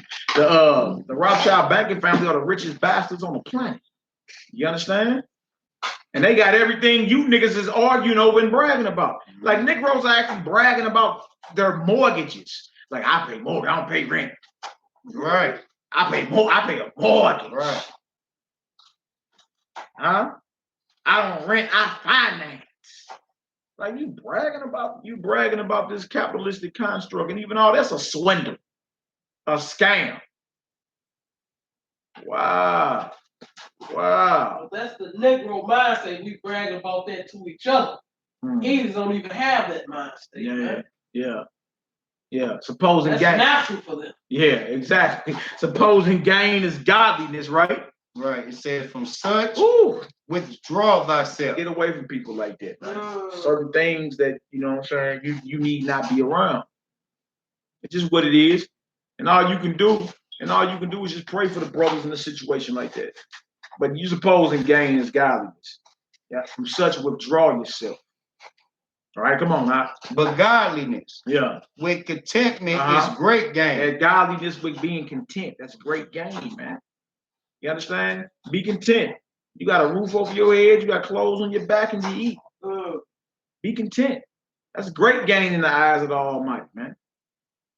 That's great gain. You understand? All right, come on now. For we brought nothing into this world, and it is certain we can carry nothing out. That's why he said godliness with contentment is great gain. Because you don't need all that to live. Right? That Bentley didn't birth you, grow yours in your mother's womb, give you a heartbeat, give you a nervous system. You understand? Godliness with contentment is great gain. You know why? Because we brought nothing here and we ain't leaving with nothing. You see? Come on, Hebrew. It says, and having food and raiment, let us be therewith content. Having food and clothes and be content, man. Be content. You'll be exalted in due season if you stay humble. You understand? But even when you are exalted, man, don't get the spirit of you being a snob or you better than somebody just because you may be exalted. Right? See, once you start doing that, you still falling victim to this construct that we at war with, man. And it keeps you at odds with your brothers and sisters. You feel me? All right, come on now. Verse 9, it say, but they that will be rich fall into temptation and a snare, and into many foolish and hurtful lusts, which drown men in destruction and perdition. They that will be rich fall, all that's happening. If you watch the what's the name of that show on Showtime, Billions. Well, you see the cutthroat, Axelrod and them, man. Everybody's cut. He's a billionaire, but he can't even sleep. You understand? A lot of temptation, a lot of destruction, a lot of backbiting and slandering. Lots of it. Lots of it. All to maintain this image of this power. No doubt. All right? All to maintain power. Because you lust to be in a position like that, man. All right, come on now. Verse 10. Yeah. For the love of money. I thought it was just money by itself. It says, for the love of money. Okay. Is the root of all evil, which while some converted after, coveted after, no doubt, which some coveted after, they have erred from the faith and pierced themselves through with many sorrows. Yeah, the love of money. Because if you love something, you'll be even willing to die for it. I don't love money. I love my God. You understand? I love my family. I love my spiritual family. and you love money, you'll be willing to do anything, even snake your brother, or not even be sincere with him. Like you actually got it to help the brother, but you wouldn't do nothing. You understand? Because that's taken away from your pocket, so you think. But how this setup works is, if you are open vessel to bless others, the Most High give you more. Y'all ain't figured it out yet? Yeah. The more you have, the more you give away, and the Most High give you more. Look at Abraham. Yeah. That's how this thing works. You understand? The Most High may have put you in a position so you can be an open vessel to bless others. He bless you, you bless others. Yeah. You see? He bless you, you pass it off to others. And the cycle continues. You see? But because you love the money, you real stingy with the money. To where now you're not fulfilling your purpose. The Most High gave you that so you can bless his people. That's what that's about. It's the reason why you've been put in a position of wealth and power. Right? All right, come on, Hebrew. Verse 11. But thou, O man of Yahweh, flee these things. Do what? Flee these things. The Most High said, get away from these things, man. Wrong mindset. Come on. And follow after righteousness, godliness, faith, love, patience, meekness. You see, we supposed to be following us. Like the fruits of the spirit. Now, sit back about all the madness you done heard being said and are presently here. Is there any of that? Is there any of that? Is it righteousness, godliness, faith, love, patience, and meekness? Let's think about whoever you listen to, or whatever's going on. You understand? Whether it's your pastor, whether it's your favorite Israelite elder, teacher, whatever. Are you hearing any of that right there? And if you're not, why are you not hearing it? What's really going on?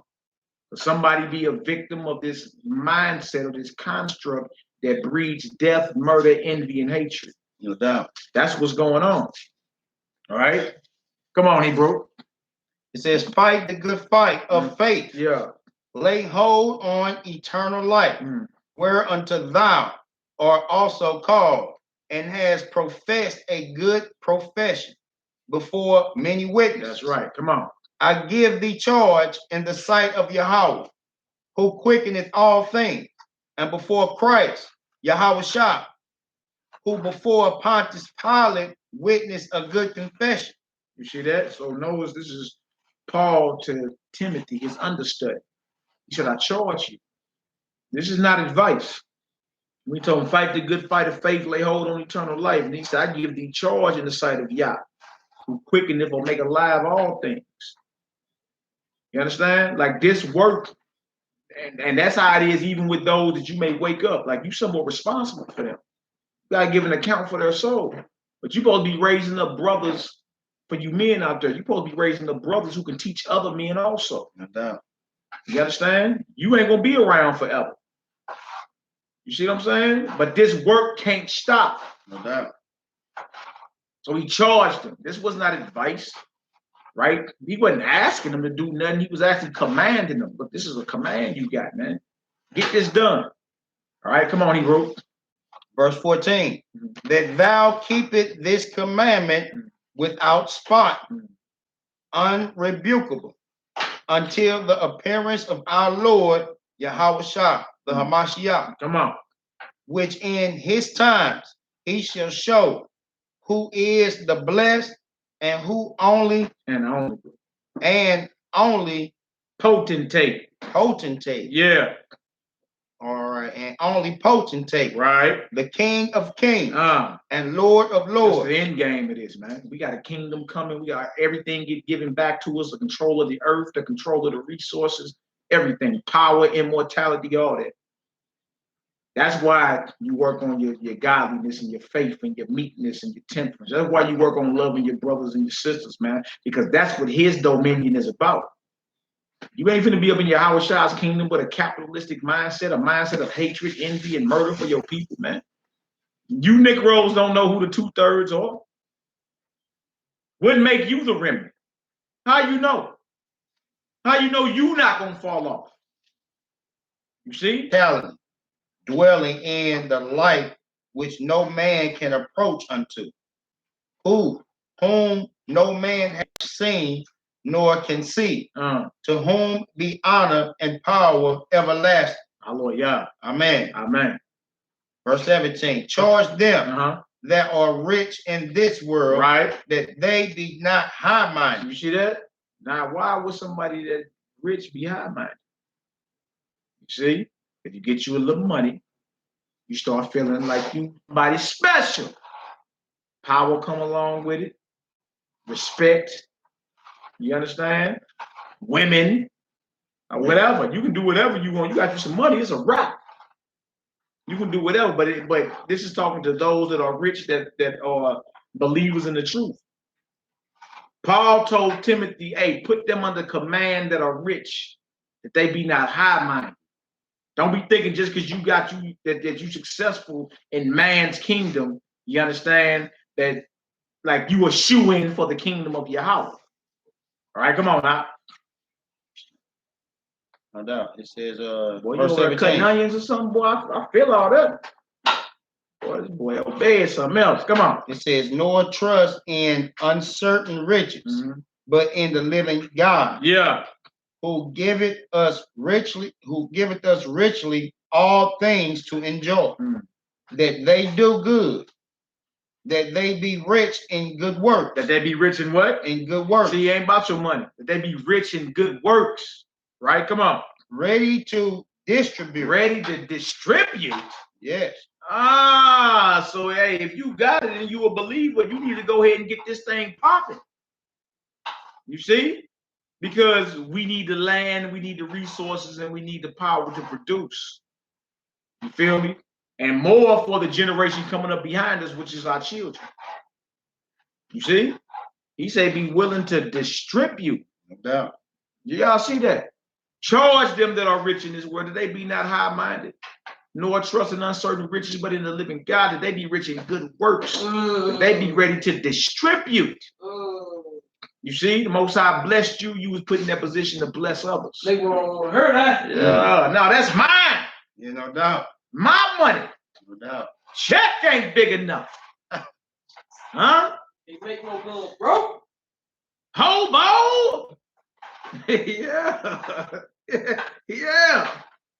Yeah, the script tell them don't be high-minded, man. Don't be high-minded. Be ready to distribute. You got that? Let's get it cracking then. Let's get it cracking. And mainly for the short leggers behind us, man. You ain't about that. I ain't even want to talk to you. I don't talk. Ain't no. So what about the generation behind us? Got to get it. They got to be better than us. No doubt. Definitely. That's the mission. They got to be better than us, man. You understand? Go ahead, Doc. Okay, hold on. You in 19. It says, to finish that off, it says willing to communicate. Willing to communicate. Oh, yeah, the lanes of dialogue must be open. What's this big deal about everybody offended because, you know, we talk to certain brothers that may not be a part of our school of thought? We gotta be ready to communicate. What are you talking about? It's how nations operate, you know. Nations don't sit back on social media and clown each other. Now, behind closed doors, they may be arguing and, you know, a few blows get thrown. But when the public catch them, you feel me? Communicate. Communicating and they on one accord, man. No doubt. It is what it is, man. No doubt. Now, heathens is good for that, though. They definitely good for that. They straight do not like each other. But they take meetings with each other and they get the job done. You gotta communicate. They get the job done. We're gonna go in here, we're gonna get what we're gonna do. We're gonna sign these papers, we're gonna get some money. And when we get out of here, you go your way, I'm going my way. Because I don't like you for real. I feel some type of a way, but they come together when it's time to handle business and they get the business done. For the sake of the nation, man. For the sake of the nation. For the sake of the nation. You understand? That's just what it is. When we gonna start operating like that? Man, I can sit down and talk to these brothers, man. You may have more in common than you realize. And you may need that brother one day, believe it or not. You may need that sister one day, believe it or not, man. Like, what's this mindset like Israel is our enemy? Israel is not your enemy. You understand? Love the Most High Yahweh and love his people. That's just the truth. All right, come on now. Verse 19. laying up in store for themselves a good foundation against the time to come, that they may lay hold on eternal life. Hallelujah. O Timothy, keep that which is committed to thy truth. Watch your mouth. You think about it, you speak it, and then it manifests. It becomes your reality. Why would we speak in positive or righteous vibrations to our people? Shalom, King. Boy, I gotta call you. I used to call you niggas in the world. Nigga. What up, nigga? Well, for life, I'm gonna be a nigga. You know what I'm saying? I'd be like, hey, Shalom, priest. Because we a nation of kings and priests. Shalom, king. No doubt. You understand? Shalom, queen. Like, well, when we gonna start speaking righteousness in the ears of our people, man? And that'll be the manifestation. But that don't even sound right, dude. I ain't gonna call that nigga no priest, no king. That don't even sound right. Because of how you've been raised in this construct here. No doubt. You feel me? Because while you was competing with him, with your brother, in your mind, you was calling him a no good nigga. I hope this nigga get hurt. True. This nigga, everybody think that nigga rich. Nigga ain't rich. Nigga still live in his mama basement. Nigga! Nigga, come on, man. Come on. You understand? If we turn around and call a whole bunch of bros that don't even know you, hey, Shalom Kings.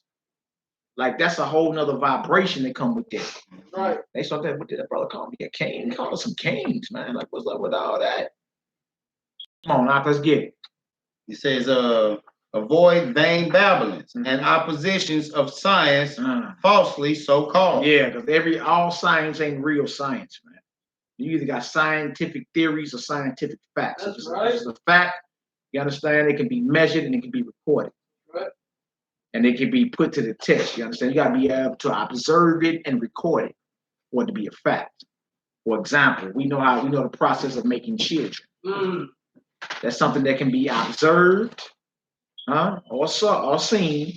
It's something that can be recorded 9-10 months, baby. Scientific fact. So it's an opposition of science, falsely so called, man. Right? The science that oppose the gospel, oppose the truth. That's not real science. It's not real knowledge. All right, where we at? We in verse 21. Yes. It says, which some professing have erred concerning the faith. Grace be with thee.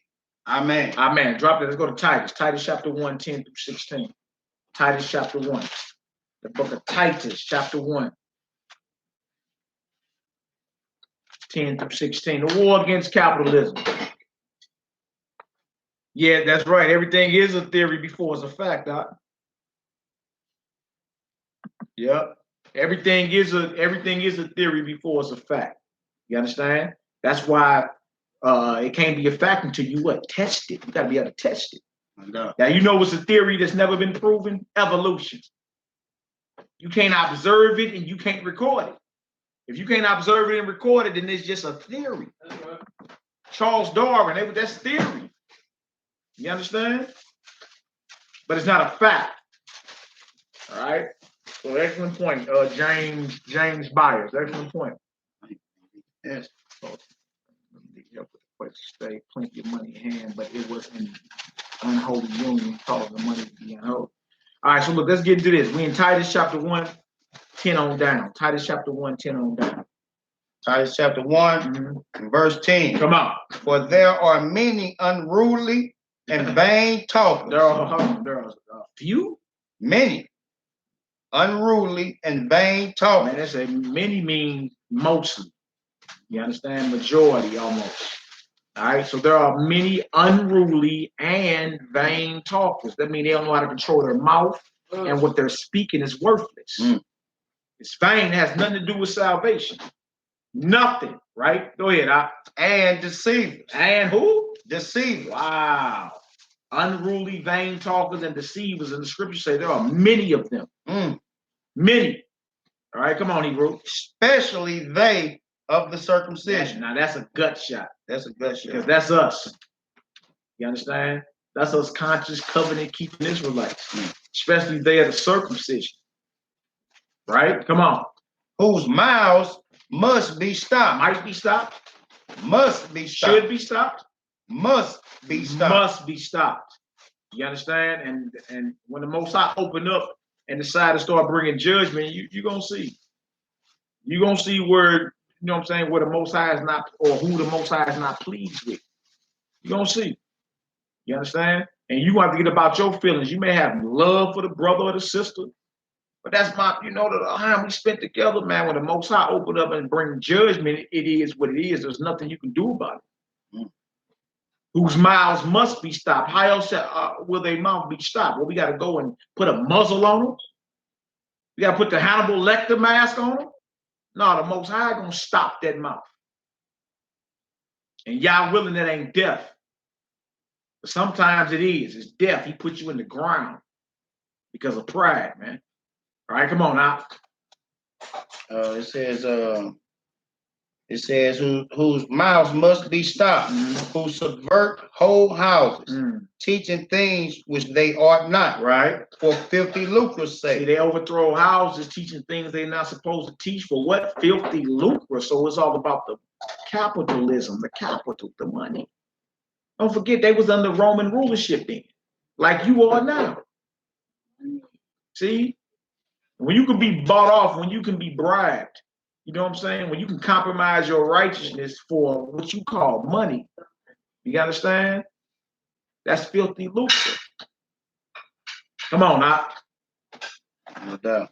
It says, one of themselves, even a prophet of their own, said, the Christians are always liars, evil beasts, come on, slow belly. This witness is true. Yeah. Wherefore rebuke them sharply, that they may be sound in the faith. And that's part of the love of these scriptures. It ain't just a reproof, but a rebuke. Sometimes you got to check somebody. And that don't mean they're your enemy. You understand? Like, don't confuse the two. But they're getting rebuked or upbraided.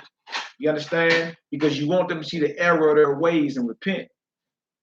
That's why the scriptures say rebuke them sharply, especially they of the circumcision, especially these conscious Israelites. Rebuke them sharply, right? Go ahead, that they may be sound in the faith. Come on now. Not giving heed to Jewish fables and commandments of men that turn from the truth. You see that? Not giving heed to Jewish fables. The only time you find Jewish in the Bible is right there. The next word is fable. And commandments of men that turn from the truth. No doubt, man. Now, I notice there's been a lot of commandments of men being taught lately as if it's in the Bible somewhere. A lot of commandments of men. You like, oh, come on, man, you waxing worse and worse. What are you doing? That ain't scripture. Just say, bro, I want to give you some advice on something, and I'll take it as that. But don't don't start saying words like can and can't, and you ain't got no law to back up what you're talking about.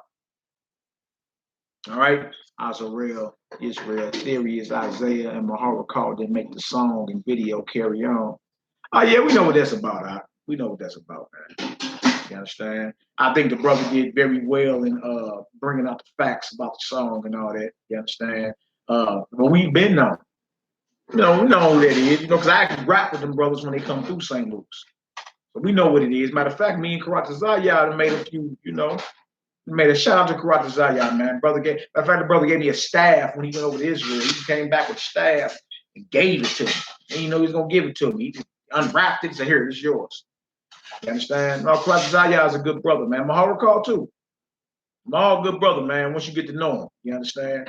You got more in common than you think. And on top of that, he's a brethren. If he ain't, you know, brother ain't out here trying to sow discord or hating his brothers and sisters. Salute, man. Salute. All right, come on, Hebrew, let's get it. You use yourself. Do you see yourselves as Jews? Yeah, from the tribe of Judah.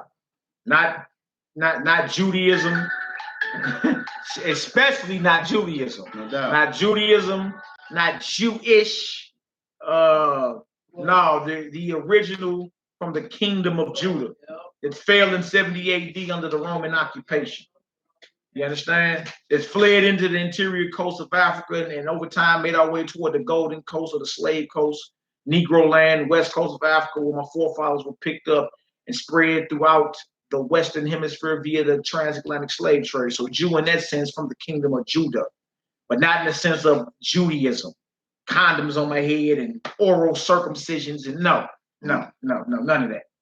All right, come on, Hebrew. Verse 15. It says, unto the pure of all things are pure. Yeah. But unto them, even their mind and conscience is defiled. Unto the pure, all things are pure. But unto them that are defiled and unbelieving is nothing pure. That's what I missed out. Yeah. Yeah. To them that are defiled and unbelieving is nothing pure. To the pure, all things are pure, man. You know how I identify. You know when a brother's operating in the fruits of the spirit. You feel it. You see it. To the pure, all things are pure. But to them that are defiled and unbelieving is nothing pure. But what? But even their minds and conscience is defiled. But even their mind and their conscience are defiled, man. All right, come on. They profess that they know Yahweh, but in works they deny him. And what they deny him? In works. Yeah, you profess you know Yah all on your lips, but in works you deny him, man. All right, come on. Being abominable and disobedient, and into every good work reprobate. Reprobate, meaning a defiled conscience, in other words. You feel me? No hope for a mindset like that. And that's a mindset that you actually don't want. You don't want that like that. All right, drop that. Let's go to, okay, I want to go to Acts 8 first before I go to Acts 2 about the blueprint. Let's go to Acts 8. We're going to read Acts 8, 9 through 24, and then we're going to get into the blueprint. Like, all right, we understand what capitalism is, right? We understand, okay, it's basically all the wealth in the hands of a few. You understand? And this private citizenship or this private group controls the land, controls resources, and even control the power to produce. So now you know what I'm saying? Because they control the land, control the resources, control the power to produce, have to beg them, you understand, for a so-called slavery or a job. You understand? And hire yourself out as a wage slave. That's what's really going on here. A wage slave. I got the wood chips. All right, Hebrew, let's get this. Acts chapter 8. Acts chapter 8, start at verse 9. Acts chapter 8 and verse 9. This system is evil, man. The system does not breed or produce sincere sons and daughters of God. It produces everything opposite of it. Everything opposite of it, to where if you didn't heard the word, you really can't be fruitful with it, because guess what preoccupies your mind? Babylon, capitalism, money. Feel me? I'm a wage slave. I got 3 jobs. I told this one sister 3 jobs are for 3 people.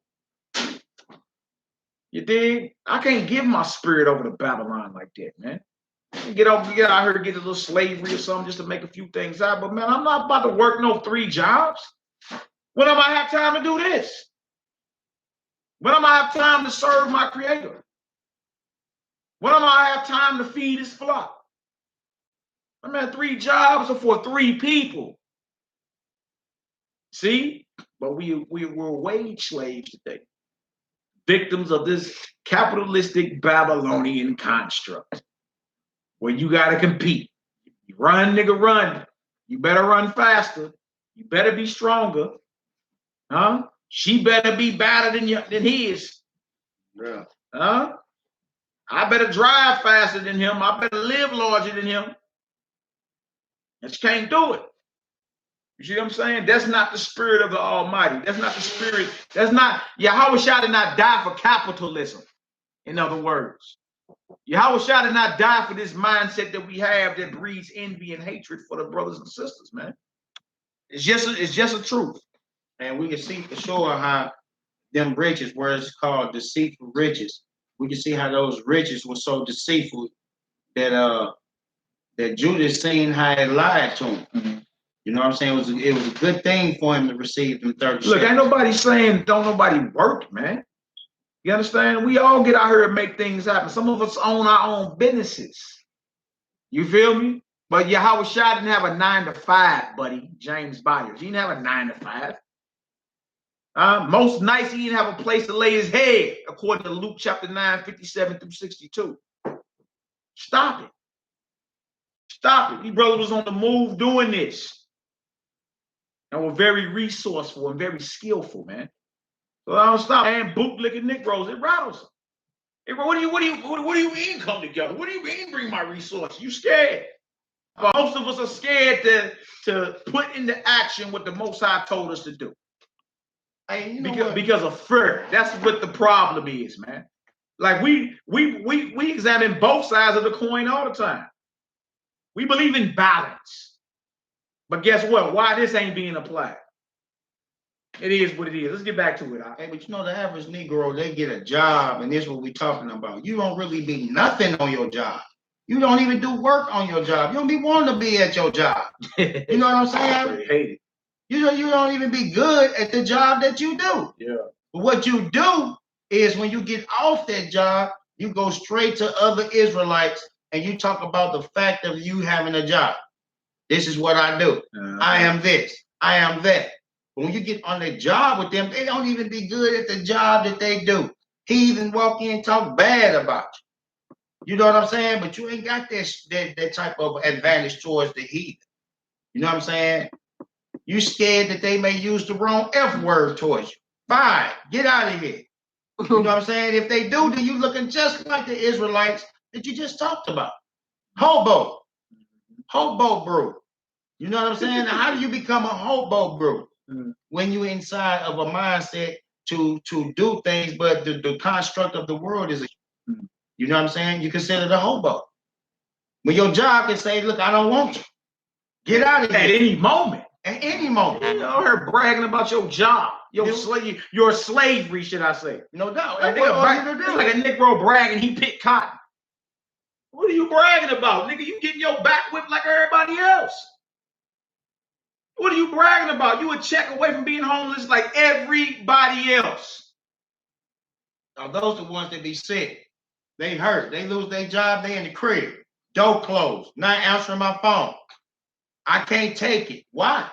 Why is your spirit so vexed? That's what happened with GM closed. Yeah, your spirit vexed? Yeah, when GM closed, you're right. Oh, man. That hurt a lot of people. All them Negroes was out there balling. They was balling. Yeah. Thought they had it made. Some of my cousins from Mississippi, boy, they all left Mississippi back in the day and moved to Detroit. You understand? I'm talking about the one here. Was living large. But that's where the headquarters was. No doubt. All my cousins stay back down in Mississippi now. They all left the South, moved to the North. Worked there for years, man. Worked there for years. Zeke uncles and them. Broke as the day when they came. Man, that's crazy. Then stock. None of them do nothing with that money they was making. They was making big money and did nothing with it, bro. Yeah. See, they don't really know how to come around no more. They don't really know how to have a righteous spirit around because I had a messed up spirit like I had something. But when these companies shut down and I can't look the same. My check went from $1,500 a week to $350 a week. You know what I'm saying? I can't look the same. Now I can't look at you the same because we the same folks. I gotta hide from you. That's gonna make people hide from you. They don't want to be seen. You know what I'm saying? I still gotta hide because that's in vanity that they live though. You're living in vanity. You can't even possess a good spirit. You know what I'm saying? You need to have a certain standard to say that I feel good. So I ain't coming outside. Why? What's going on? My banking account's short. You know what I'm saying? I can't be merry in my spirit without no money. It's ridiculous. Bro, let me give you an example, bro. See, I worked at a job for 14 years, bro. And I look at it like most people, if they were to lose their job of a certainty, if they had to get out here and work at a fast food or doing some janitorial work, sweeping and cleaning, bro. Do you know how embarrassed they would be if one of them people saw them, bro, that know them? Yeah. And see them sweeping? Yeah. They would be hurt, trying to hide, running and hide. Because you put too much into this stuff, bro. You doing this job, why? To provide for your family, bro. That's the purpose of it. It's not status. It's not who you are. You're doing it for a certain reason. No doubt. But we put it like this is who I am because I'm making this. Oh, it kind of lifts me up amongst my peers a little bit. Because I got such a good job. Yeah. I'm looked at and highly esteemed and highly favored. Ridiculous. But the men of the Lord who doing the work, trying to preach the word of God, they looked at as nothing. Yeah. Don't make sense. That's part of the Woodrow spirit, though. That's definitely the Woodrow spirit, because once you don't got it, what do you become? What do you become when you don't have those things? You can't stand with your chest. You ever seen a bird that just standing on the line, chest poked right off? That's how they is when they got it. Chest poked out. You can't tell them nothing. But when breast all out, breast out. When that situation fall for you, then you can't stand with the same strength no more. Yeah, ain't standing with the same strength. No you ain't got it. You know what I'm saying? Where do they come from? We supposed to, if not, you understand that you are this of the Most High. You're supposed to have that strength, that light with the word of the Most High, and not with these things of the world. See, if you like that, then you look at the materials of the world as if it means nothing. You know what I'm saying? Like bro was saying, as much as you gain, then you give away. I done gave this much away, so the Most High can give you a lot. Why? Because you can produce a lot with what you have given. I can give you a lot because you produce things with what you have. You know what I'm saying? But those that you can't produce nothing. What I've got, I'm keeping this. I've stored these things up for myself. Why? Why have you stored these things up for yourself? For yourself to look good? I did this for me. For me. Oh, okay. Well, thou wicked servant. That's the problem. What have you done? Thou fool. Thou fool. Thou fool. This is what you've done. This day thy soul is required of thee. Man, because this is what you did. You made yourself look good with that £1. You've got it. You made yourself look good. I've kept this for me. Yeah. It's all mine. Me. Yeah. Look at me. UGK used to have a song back in the day. Look at me. Look at me. What did he say? Enron stole, had employees killing themselves. Enron. I forgot about Enron. I remember Enron years ago. This thing ain't over there. Bernie Madoff and all that. Look, all these are the byproducts of this capitalistic construct. They thought they had it made. That we at war with, man. You at war with that. And it's sad because amongst the Israelites, how do conscious Israelites, being in a system that's obviously not built for you, you feel me, be at odds with one another? Like I know Negroes, conscious Israelites that argue over or brag about them paying mortgage and not rent. I said, I'm just like, what did this Negro just say? Got so much pride within themselves that have a mind state. I'm doing this and it can't be taken away from me. Yeah. I can't go backwards. It's impossible. See, we take on that mind state. Like you won't one day find yourself back down. Yeah. Yeah. Nigga, that shit can be taken away quick. Yeah. Look at what happened to Job. No doubt. Things get taken away. Things got taken away from him. And that's the thing that we want to look at. We definitely want to consider Job. Yeah, we bro. You know what I'm saying? And that's the way they looked at him. You know, to his woman had to curse God and die. You know, because of the things that they had or obtained before these things happened. She couldn't handle the loss of everything. She couldn't handle the thought of her God looking like a rich man that's your guy with flesh falling off of himself. You know what I'm saying? Y'all going through it. Oh no, I'm out of here. I'm gone, Joe. You know what I'm saying? And that's the way the world turned around on you. You know what I'm saying? And not praise the Most High in all things. You know what I'm saying? We look at the vainness of the world, and then this is what we call godly. Oh, it's godly. Oh, that's godly. Well, it ain't godly for a person to get back and forth on the bus. They're getting back and forth. They're going from A to B. That's the purpose of traveling. Business. That's the purpose of traveling. Yeah. A to B. A to B. No matter how you get there. Yeah. I mean, when you do the map quest and you figure out the distance that I need to go from here to there, they ain't tripping off of your money. They give you the time if you was walking, if you was on a bike, if you was in a car, or if you flew. Uber too. You feel me? They give you a time span for each. It ain't a problem with none of that. But to us, the Negro, yeah, it's a problem. We better not be talking about walking nowhere. Look at our forefathers. Be ye like our forefathers, right? Well, how did they get from one land to the next? I ain't seen no BMWs. Fords. Wasn't it? You feel me? Wasn't it? Chevys. Boating it. Nigga jump on a boat and roll himself. The old camel. Straight up. We sacked up. You had to saddle up. Some camels, some mules. They had some walking to do.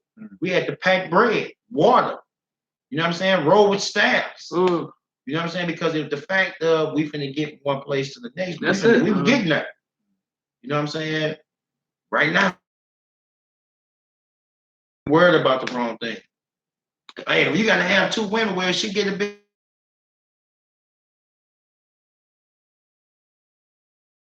She gotta be. Want to argue over? It's vanity. Vanity. It's vanity. She got a mule and I got a camel. He taller. What? Show me that argument. We like you said, we lust for envy. We find things to have a problem with. That mind state as if you can't be brought low. As if, you know what I'm saying, I'm walking around, I got it going on, all this, and mind within yourself, like I'm doing good for myself. No doubt, do good. You know what I'm saying? Get out here, but be circumspect always. Yeah. What you read earlier? It's certain we can take none out of this world. We ain't taking none of this with us, man. So let us be circumspect always in this walk, man. And let us not have a proud mindset. Yeah, God. And think of ourselves better of another individual who is without.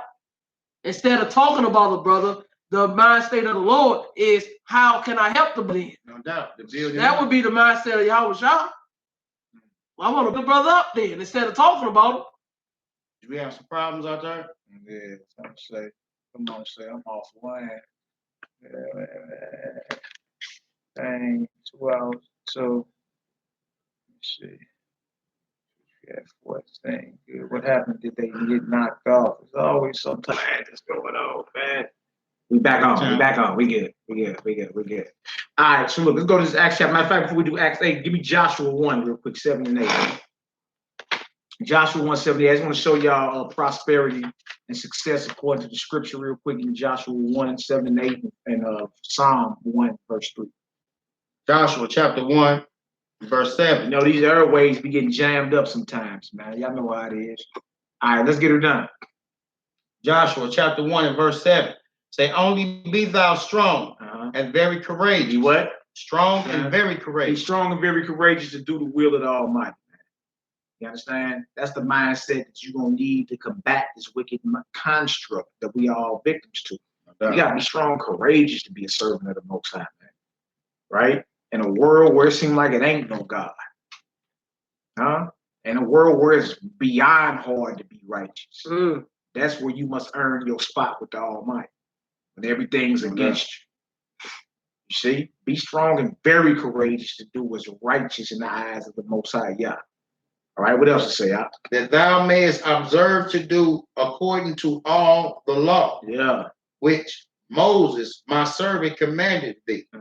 Turn not from it. Do what? Turn not from it. Come on. To the right hand or to the left, that thou mayest prosper whithersoever thou goest. You see that thou mayest prosper whithersoever you go, by being obedient to what the Heavenly Father, the creator of heaven and earth, commanded. Yeah. You understand? What he commanded. That is written therein. Hallelujah. Come on. For then thou shalt make thy way prosperous, and then thou shalt have good success. You see how you have good success in the eyes of the Almighty is Joshua, the first chapter. Laronda, Joshua chapter 1, that was verses 7 through 8. How you have good success and be able to be prosperous in the eyes of the Almighty, you got to be obedient to him. Then you have good success. Life is a roller coaster, man. You're going to be up at times and down the next, right? But you never stop being a servant of the Most High Yahweh. Never.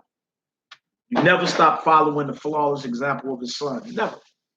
Never. You're going to be up, you're going to be down. You're going to go through your trials and all that. You understand?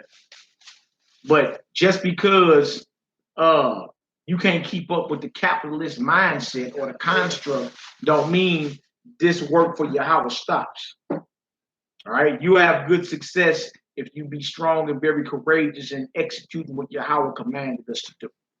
All right, second witness is Psalm 1 and 3. Psalm 1 and 3, and then we're going to get back to Acts chapter 8. War against capitalism.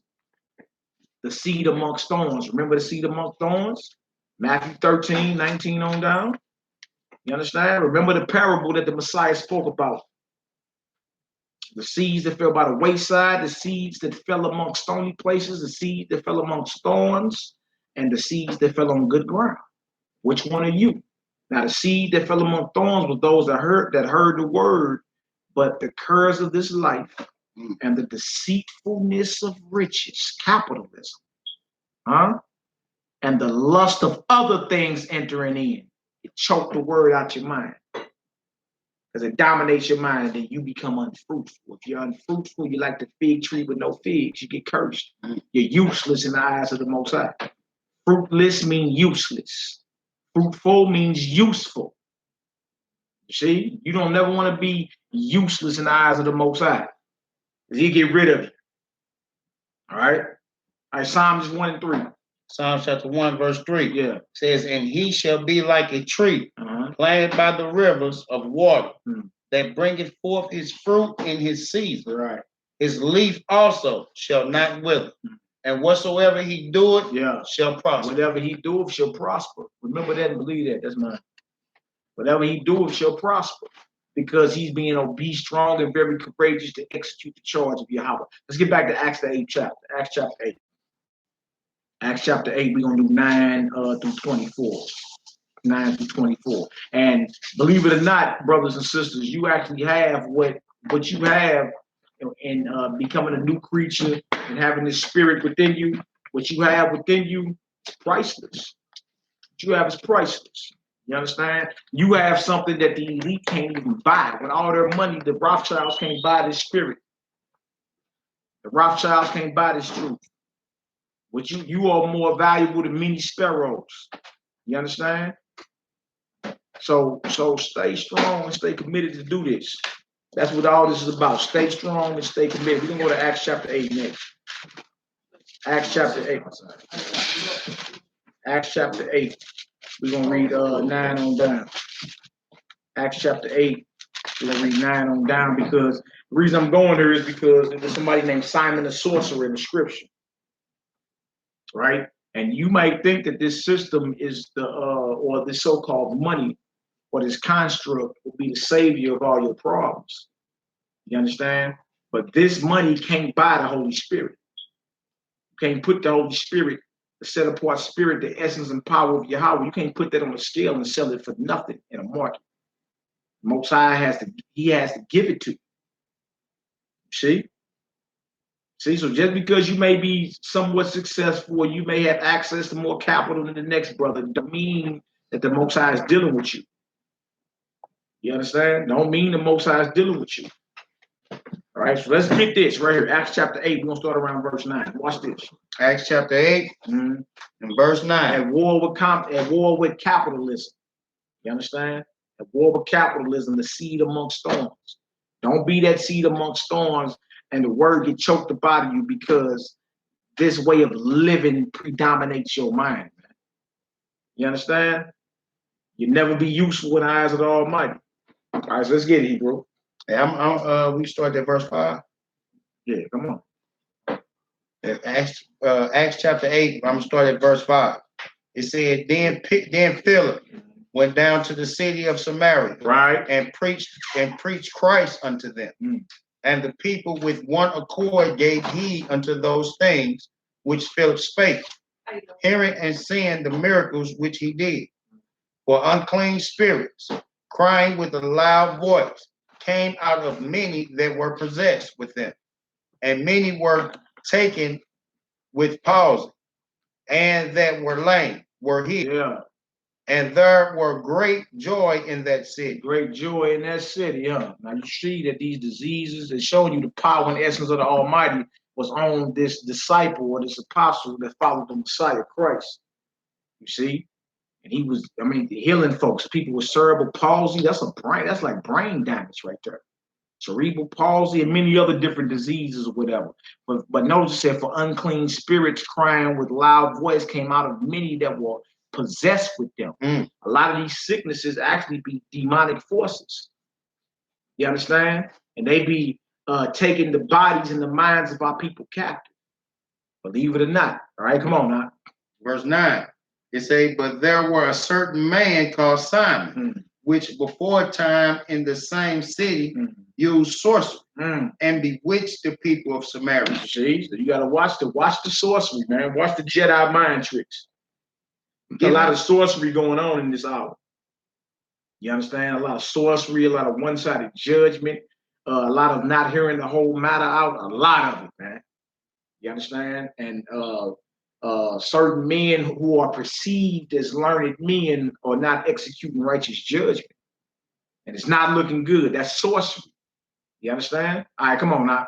Giving out that himself was some great one, to whom they all gave heed, from the least to the greatest, saying, this man is the great power of Yah, and to him they to him they had reward, because that of long time he had bewitched them with sorcery. A long time, man. So when you being seduced, you understand? When those are casting, those that deal with black magic and black arts and all type of witchcraft, whatever, when they casting spells knowingly and unknowingly, you understand? Like it'd be kind of hard for certain people to get away from those strongholds. It'd be hard, you know what I'm saying? Because you're not looking at the whole matter. Examine the whole matter before you arrive at a judgment, man. And if you ain't heard from the other side, hold your peace. Hold your peace until you holler. You understand? All right, come on, Hebrew. Verse 12. It say, but when they believed Philip's preaching, the things concerning the kingdom of Yah and the name of Yahushua, the Hamashiach, they baptized, both men and women. Hallelujah. Then Simon himself believed also. And when he was baptized, he continued with Philip and wondered, beholding the miracles and the signs which were done. But he like, man, look, I thought I was pulling me a horse and pony show. I thought I had this, you know what I'm saying, this sorcery down pat. But that sorcery ain't got nothing on the power of the Almighty. Yeah. To where he said, well, look, I want a piece of that. All right, go ahead. Now, when the apostles, which were at Jerusalem, heard that Samaria had received the word of Yah, they sent unto them Peter and John, who when they were come down, prayed for them that they might receive the Holy Ghost. For as yet he was fallen upon none of them. Only they were baptized in the name of the Lord Yahushua. Then laid they their hands on them, and they received the Holy Ghost. Powerful. Come on. And when Simon saw that through laying on of the apostles' hands, the Holy Ghost was given, he offered them money. He did what? He offered them money. You see that? He like, I need that. I need that power. The only way that I know how to get anything like that, whatever I want in this life, I pay for it. Right? Yeah. That's the mindset. Don't forget they are up under Roman rulership even then. How ironic that's the same mindset today. Whatever I need, I buy it. I pay for it. Yeah. You understand? But you can't buy the power of God. Priceless. You can't buy it. You understand? So again, this is showing that even Simon the sorcerer had a capitalistic mindset, man. Capitalism. You understand? Well, if the wealth is only in the hands of a few, then if I'm one of the few, then whatever my problem is, surely the money will replace it. Surely the money will take care of it. I can get this thing to my bread. He offered them money. Go ahead. Saying, give me also this power, that on whomsoever I lay hands, he may receive the Holy Ghost. You see that? He say, hey, I want to buy that. What is you talking about? I need that for him. Come on, Hebrew. But Peter said unto him, thy money perish with your money perish and die with you. Because thou hast thought that the gift of God may be purchased with money. You can't buy it. And that's what I'm saying. This faith that we have is very precious, man. So never consider yourself insignificant. You understand?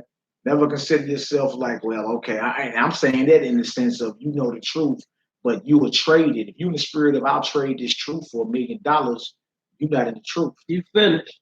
You understand? Like it need to be this or nothing. This is what it is. You understand? Now, of course, the Most High bless, we can use that to get this thing rolling around here. Now we're gonna be doing things with the resources that's supposed to get done.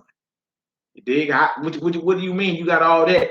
Like I said earlier, if 20 of us put $5,000 together during tax season, we got 100,000. What we can do with the west side of St. Louis, starting with Terry, with 100 racks. Get it popped. 5,200 Terry on the north side. Yeah. What can we do with 100 racks? Huh? By the block almost. Half the block. You feel me? No. We could build Israel though. You know what I'm saying? That was a thing that was always done. Like our forefathers, we didn't go off into Egypt. That'd have been an easy thing. You know what I'm saying? Once we left out of Jerusalem, we did an easy thing for us to go up in Egypt, everything happens. But we didn't take that. We took the land of Goshen. So we went and build it. You know what I'm saying? Amongst our own. We kept things amongst our own. Yeah, that's a good point. Because in all our captivities, check it, we still lived amongst each other. No doubt. We still had our judges, we still had our lawyers, we still had all that, officers, captains, all that. Whether we was in Egypt, whether we was in Babylon, you understand? We still lived amongst each other and operated as a nation. This is the only captivity where we don't do that. We don't even do that. To where your oppressors will never respect you, man. They'll never respect you. Like if it's so bad about coming together, then how come even in all our previous captivities we was together? You understand? We was together, living amongst each other, living as a nation, living as a government. That's what we was doing. That's what we was doing. Despite differences and all that. You can tolerate working at the heathen job and working with the heathen whom you hate. That's what you call this capitalistic mindset and construct, the gall of bitterness. Go ahead, And in the bond, and in the bond of iniquity. Yeah, bond. Read that verse 20. Read that verse 24 for me. We're gonna jump. The bond of iniquity. Then answered Simon and said, "Pray ye to the Lord for me, that none of these things which ye have spoken come upon me." Amen. Praise the Most High. What you said don't come upon me, because Peter said in 47. Let's get into the blueprint. Now the Most High is so infinite in His wisdom, knowing His service was going to be a construct, this Babylonian construct that the Bible talk about, right? Yeah. And He gave us a blueprint.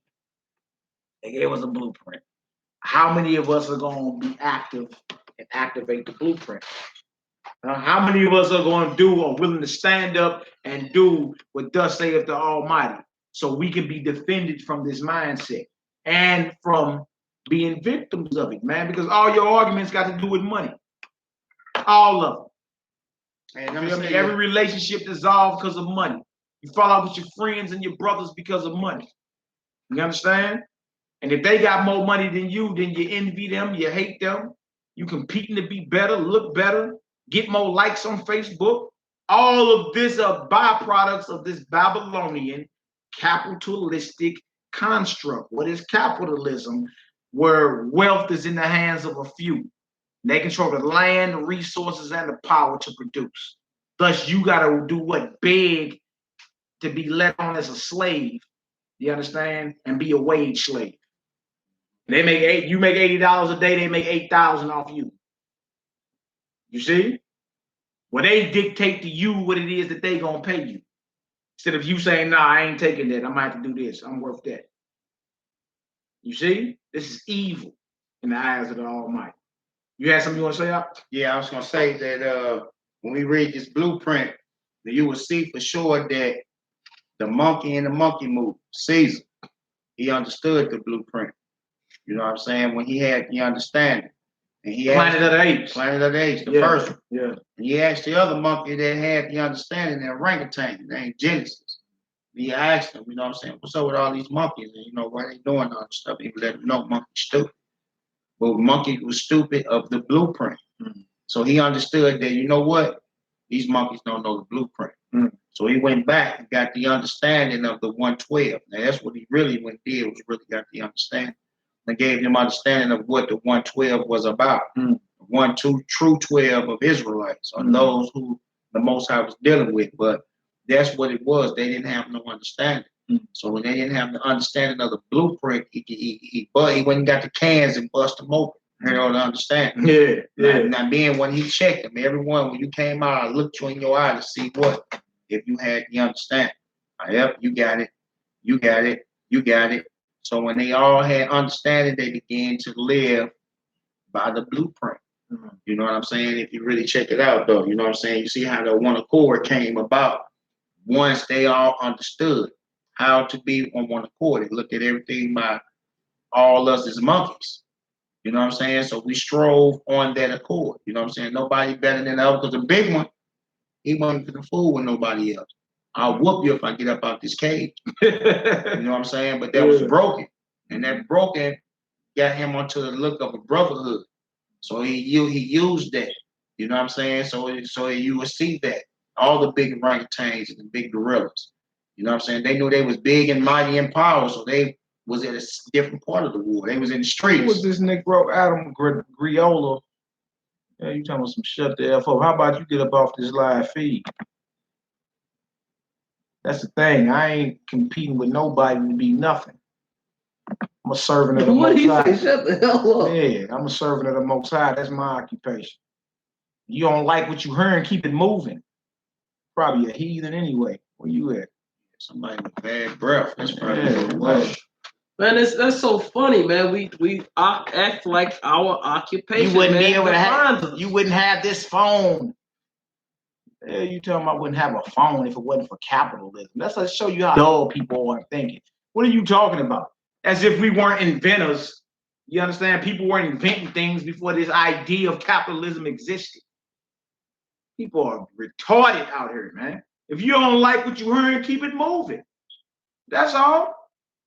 You understand? Nobody blaming nobody for nothing. We actually operate in the spirit of the Almighty by letting our people know, bring yourselves together, bring your skills and bring your resources together, man. You understand? You'll never be able to truly take care of your people or the flock of the Most High by being an individual in this Babylonian mindset. It'll never happen. It'll never happen. All right, that's easy work, man. Like you wouldn't be no phones if it wasn't for capitalism. Madness. All right, where you at? Acts chapter 2. We need 41 through 47. Let's get into the blueprint. Acts chapter 2. That's right. A Hebrew made the phone.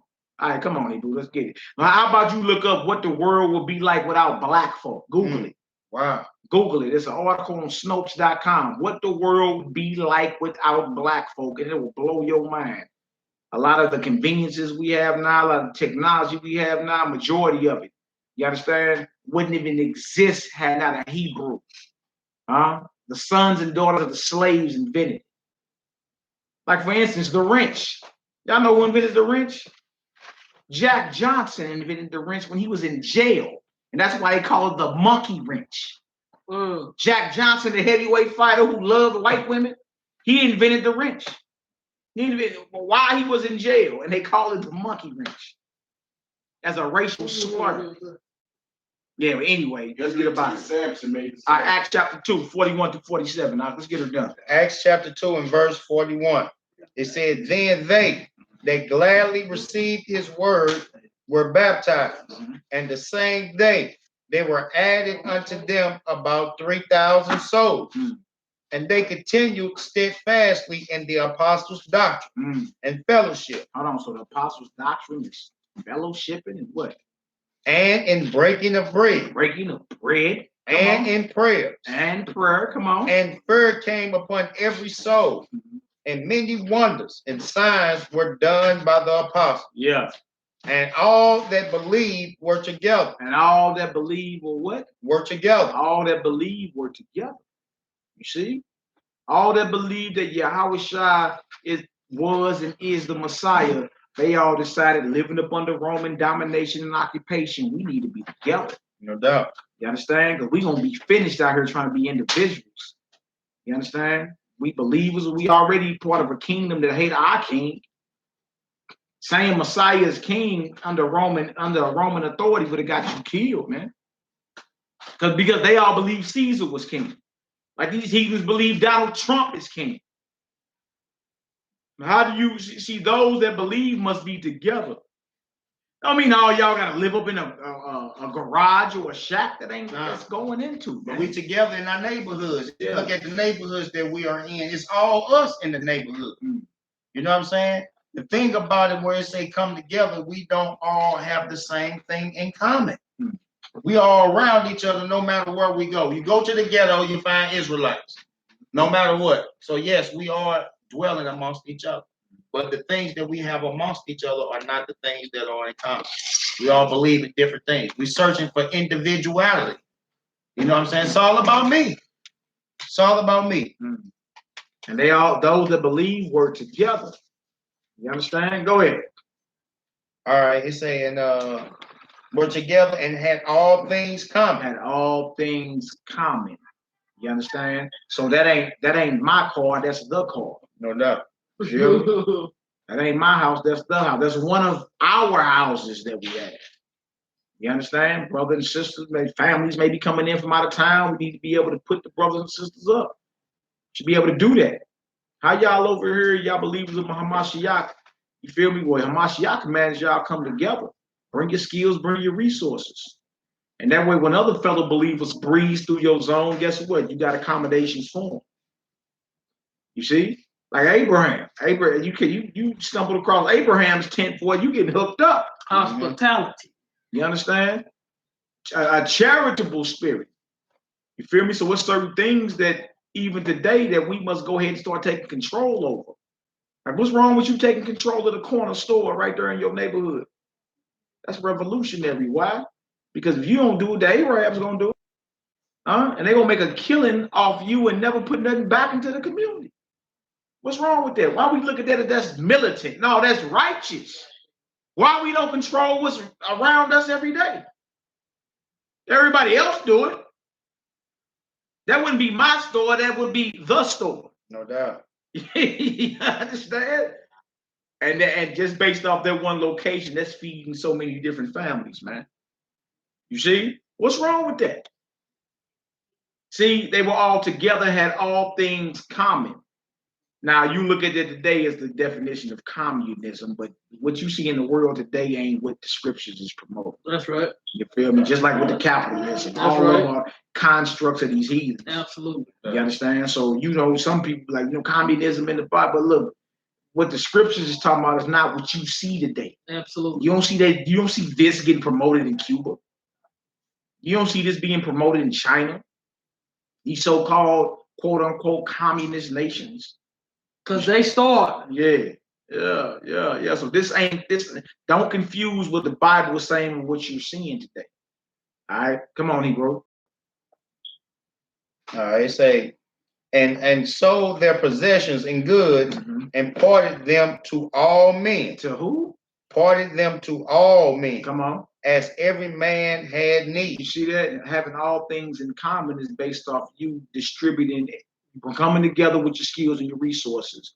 And say, Obed got a family of 5, but Reuben got a family of 2. You understand? Why would Reuben get distributed based off necessity? What's needed? That way nobody lacks. See, in a system like that, ain't nobody bragging. You think Obed bragging against Reuben? He got enough to feed his 5 families, his family of 5. He got enough to feed his family of 2. Necessities are provided for. And you see, the believers had to come together under this vibration right here. This protected them from a Roman, Babylonian, capitalistic mindset, man. Other than that, you're going to be an individual and you're going to have to go beg this heathen for a slave. Because believe it or not, that's all you are today, a wage slave. That's it. That's it. You a wage slave. You better run. You better run faster, jump higher, look better. You better do all that. You know what I'm saying? You better do all that. All right, come on, Hebrew. Let's get it. And they continuing daily with one accord in the temple and breaking bread from house to house. Breaking bread from where? From house to house. You see that? So they wasn't like they always living up in one house. You feel me? Everybody was willing for the cause to promote and push what we got going on in righteousness. You understand? Come together, bring resources. You understand? Bring skills And that way, the people and the flock of the Most High provided for. Everything is ported based off necessity. Now, that scares our people today because in our mind, we like, nigga, that's mine. That's mine. That's mine. That's what I do. That's for me.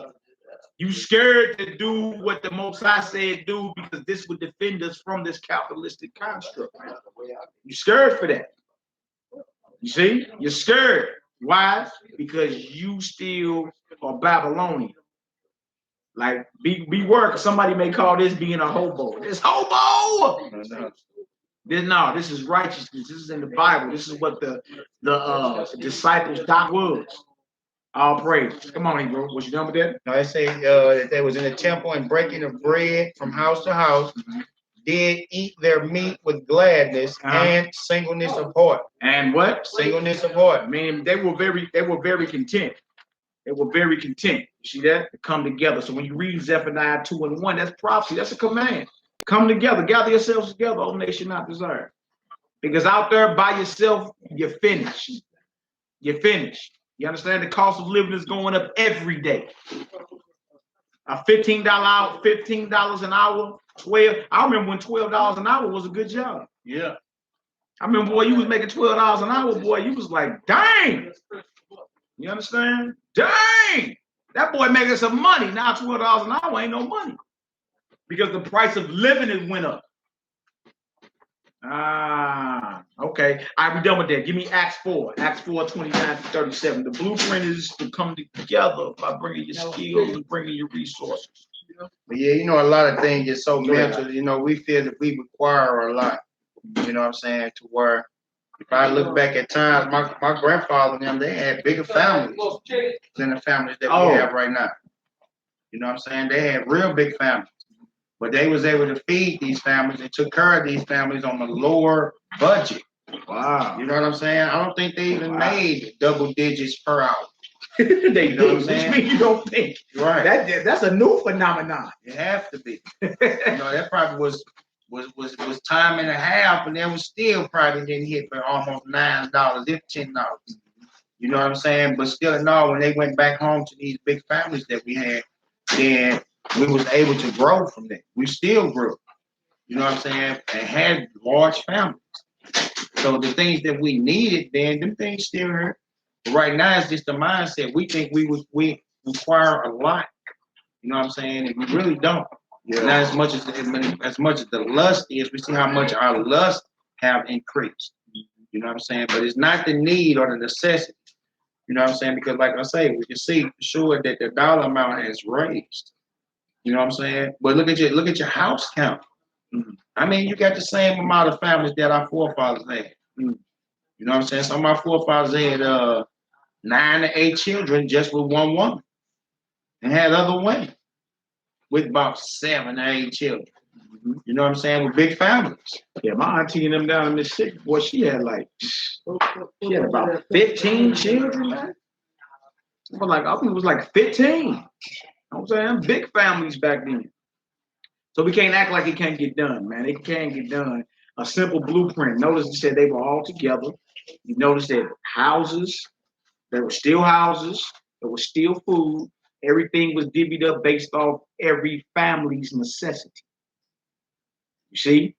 And that's the only way you're going to be able to defend yourself, you understand, from this whole Babylonian mindset and this construct. Other than that, you're going to have to go out and beg your oppressor to feed you. Because that's all that's happening now. Whenever you submit an application, what are you doing? You're begging. No doubt. You're begging to be hired on so you can feed your family. You see? So stop with the shenanigans. You dig? The best you're doing is what's called surviving. That's all you're doing.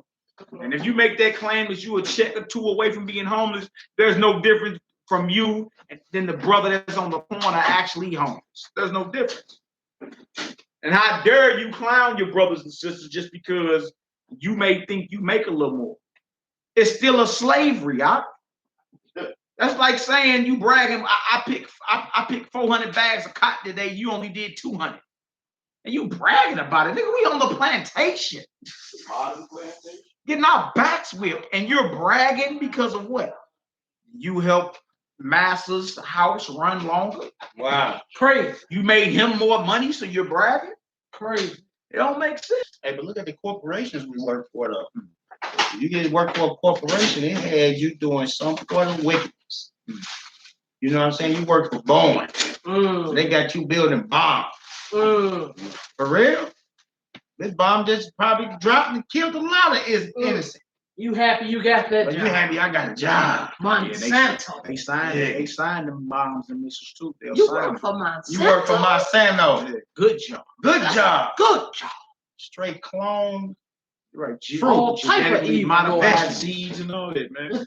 All type of evil. Look, again, control the land, control the resources, and control the power to produce. And the people will have to come beg you to feed their families. That's what happens. Because the Negro don't produce nothing. He don't own no land. You understand? And he don't control or own any resources.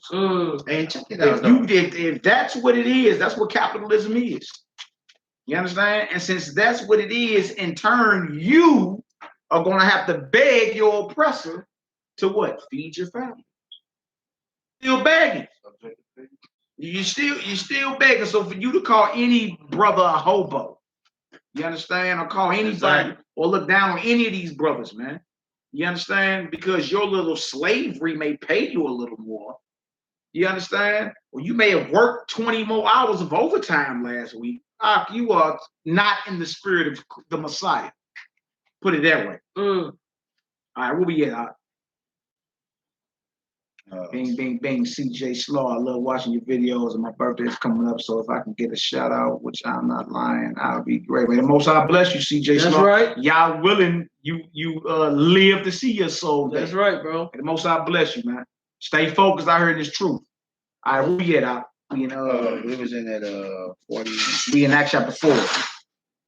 You in Acts 4? Yeah, I'm in Acts 4. Acts 4, 29. We're gonna read 29 on down to 37. Oh, okay. Yeah, that's right, Yakin. They Babylonian dream, and y'all know what it is. All praise to the Most High. May the Most High bless you, CJ Shalom. American dreaming, dangerous mindset, man. Dangerous mindset. You understand? Especially us as men, we the vanguards of the nation, man. We supposed to, like, how do we protect or how do we even provide for our people if we don't own the land, if we don't own the resources, and we don't even own the power to produce? The Negro is consuming today. He go buy stuff. That's all you ain't producing nothing. And don't act like you can't, because you actually can. You'll get them taxes back during tax season, but you won't get 20 like-minded brothers with you, brothers and sisters, to say we always put $5,000 aside, and now we got 100,000. No, man. To make a power move. You can't think like that amongst Israel. We don't even do that. Do that. We individuals. You understand? And you look up and the process continues year in and year out.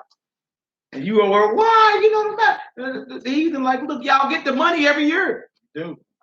It's right in your lap. You spend over 1.3 trillion every year. You can't say you ain't got it. You got it. called investment. You got it. But guess what you gonna do? You gonna give it right back. Sure. And how you gonna give it right back? Black Friday. Yeah, how you gonna give it right back? Black Friday. I'm Black Friday on you. Yeah. Black Friday, Cyber Monday. I'm gonna throw up some sales up there that's gonna get you to thinking about what? If my people go in this store and take the last of this item, and I'm there, oh, it's a fight. It's easy to make it so cheap. I need that in my crib. So if I see you in there, you got the last of this, and I want it, you bang. And the show is on because somebody else got the camera and waiting on you to bang. Because they can't wait to be the first to say, I got the footage. Yeah. You feel me? What type of a wicked nation is that? Man, look, we see the blueprint, man. We see the blueprint. They taking taxes out and I got a refund a year. No doubt, sister. Well, I mean, for the most part, a lot of our people still getting them. It's just we lack the wisdom to know what to do with it. You understand? And we see the blueprint right here. They came together, you understand? And you see they still had houses. Everybody still ate. You understand? Everything was divvied up based off necessity. Everything was divvied up based off necessity. You still got your skills you're using to generate revenue. You understand? You still got your resources, you bring your gold and all that. All those that believe must be together. That's the only way you're gonna be able to combat, not only to combat, you understand, but to be protected from this Babylonian construct. Our children should raise up or be raised up or trained up to know how to do what I'm doing, do what we doing. You feel me? Like they raised watching you handle your business wise to where, okay, this is what I need to do too. Bang. This is what it is. All right, let's get this Acts chapter 4. Acts chapter 4, yeah, and verse 29. Yeah. It says, and now, Lord, behold their threatening, right, and grant unto thy servant that with all boldness, with all who? Boldness, Passiveness, boldness, weakness, boldness, with all boldness. Come on. They may speak thy word. You see that? By stretching forth thy hand to heal. Notice it said in Joshua, we read earlier, be strong and very courageous, man. Be bold to execute what the Most High commanded us to get done. Be bold in it, man. That with all boldness, they may speak your word. Right? This is the blueprint to our revolution, but we don't even put it into action, man. You got it right here in front of you. What you gonna do with it? You gonna keep playing? You gonna let the sorcery of a few stop you from getting together? We getting picked off one by one out here. Getting picked off. All right, go ahead, Doc. Hey, before I finish reading, I'm gonna come back. I'm gonna reread that again. I'm gonna jump up to this 13 in Acts chapter 4, and just check it out. How you say about Peter? It says, "Now when they saw the boldness of Peter and ranked men, they marveled, and they were wait a minute. When they saw the boldness of Peter and John, and perceived that they were unlearned and ignorant men, they marveled." And they took knowledge of them that they had been with Yahushua. You see that? See that? Say they was unlearned. They was unlearned men, meaning they didn't come up in your theology schools and your schools of seminary and your rabbinical schools and none of that. They was broke off directly from a Mashiach himself. Yeah. All right. Paul was a different story. He was out the schools and all that. Peter and them was bros that were base men that he raised up to confound the mighty. All right, go ahead, Doc. But yeah, you just see the aura that was on these brothers. Yeah. When they had come in to say that they was bold at the things that they were doing, and then for people to see it, they looked at them as if they were unlearned men until they heard the words that they were speaking, to understand that these men were very knowledgeable. You know what I'm saying? But still in all, like he was saying in 29, you know what I'm saying, that with all boldness they may speak thy word. So they let you know that that's what they were doing. In boldness, they were speaking the word of the Mashiach. By stretching forth thy hands to heal, and that signs and wonders may be done by the name of thy holy child, Yahushua. And when they had prayed, the place was shaken, and they were assembled together, and they were all filled with the Holy Ghost. 31. And they spake the word of Yahweh with boldness. And the multitude of them that believed were of one heart. You hear that? The multitude of them that believed in this truth, believed in Hamashiach, and this revolutionary movement, man, were of one heart, meaning one mind. All right, solid with it. Come on, out. They were of one heart. It says in you in 32, and of one soul. In 32. Yeah. And of one soul. And of one soul. Yeah. Neither said of any of them that aught of the things which he possessed was his own. You see the things that he possessed, none of them said at this point, this is my car. No doubt. This is my house. This is my. He say none of them said about the things they possess. This is my own. No, this is ours. What you mean you need to go to the store, the truck outside, the truck. What you mean you need to lay your head? We have a house or several houses over here on the north side. Say what's mine is yours. There's no you, there's no I, it's only us. You see that?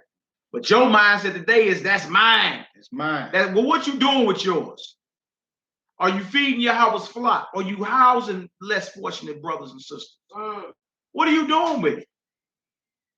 You ain't doing nothing with it. You just bragging that you done got a little further, or you done pick more cotton than the next brother. That's all you're doing. You're bragging that you pick cotton faster and better than the next brother. So master give you a bonus. That's what you're doing. Bragging about what you got, but not doing it with it. Charge them to be rich in this world, that they be what? Not high-minded, nor trust in uncertain riches, but in the living Yahweh, right? And that they be rich in good works, that they do good, and that they be willing to what? Distribute. Willing. How you got all this, but you ain't distributing nothing? You ain't helping the flock of Yahweh out, bragging about your house or your cars or your bank account. What are you doing with it? Hey, that was perfect for that. To put the emphasis on willing, because sometimes we do things and we ain't willing to do it. You know what I'm saying? We got this, like it's, I hate to do this in my mind. Back and you know what I'm saying? And then when we feel like that, then we really want something in return for the thing that we've done. You got to do something for me for this. You know what I'm saying? So it's not righteous. It's not righteous in your giving. It's ridiculous. It's ridiculous. But they say, I'm gonna read that again. It said, neither said any of them that aught of the things which he possessed was his own, but they had all things common. There go that word common again. Huh? All things common, meaning this ain't mine, it's ours. If it's needed, we get it done. All right, go ahead. It said, and with great power gave the apostles witness of the resurrection of the Lord Yahushua, and great grace was given upon them all. Neither was there any among them that lacked. See, so if you scared, then it's letting you know right now, this system that was ordained and set up by the Most High through Yahushua, given to the apostles, you won't lack nothing in this. Not at all. You see, they still ate with singleness of heart. They still had houses. Everything was divvied up based off necessities. All things were in common. You understand? Nobody lacked. And that's your biggest fear out here, ain't it? Lack. I'm a lack in something. Oh, you gonna be over there on the high horse, nigga. I'm gonna be down here, you know what I'm saying, with the crumbs. No, that ain't how this system works. If you got a family of five, your family of five, everything is divvied up based off necessity. You feel me? Bare necessities still get provided for, man. No doubt. All right, and this is not promoting being lazy or being a bum. Y'all coming together, bringing together resources and bringing skills together, man, to protect them from this Roman construct that's killing them out here. That's killing us out here. Your people won't even deal with you because you ain't got no so-called 9 to 5. People straight clown you. He ain't got no job. Yeah, well, what's the solution? You understand? No doubt. Well, we always talking crazy. What's the solution then? Like, how are we gonna get the brother something? Are we just gonna keep sending them to the fast food spot, or it's time for the brother to learn a trade or a skill or something? Doubt, because it's work that can be done. That's right. That's right. Work that can be done, and we can gain things from the work that we do. You know what I'm saying? It ain't all about going to get a heathen job. You know what I'm saying? Because if you do the numbers at the heathen job, then you can just do the numbers of what you will bring in monthly on a monthly basis. And you can go and get that. You can go and get that doing something that you're talented to do within a monthly time. You might make that within a week's worth of time. You know what I'm saying? But it's just the mindset, to the box that we're in, that we really feel as if that we are protected behind the 9 to 5. I gotta get it We right. gotta go in. We gotta go. And y'all know them jobs not secure. They tell you on the application they got the right to terminate employment at any given moment, man. You understand? You know good and well you not secure. But this situation, you at least be secure in this. You understand? And brothers and sisters can do and spend their time doing what relates to their spirit, like spreading the truth. I'm not gonna go work 3 jobs. It's for 3 people, man. 2 jobs is for 2 people. What are you talking about? Then so I go give all my spirit over to this Babylonian construct, and I have no time to serve my Creator, no time to pray, meditate, no time to spread the word, no time to go out in the streets and raise up Zion. I got time to do nothing. No time to make no music for the Almighty. Nothing. You got time for that? Weekend warrior. Yeah, you ain't got time for I work. family. I can't take care of my family. I work 3 jobs. Damn sure you got no family time. Come on, the blueprint is right here in the scriptures, but we don't want to do it because we are scared. No doubt. And even check when we was in the land of Goshen. See, Nebuchadnezzar and them, they had to go down amongst our people and offer them jobs.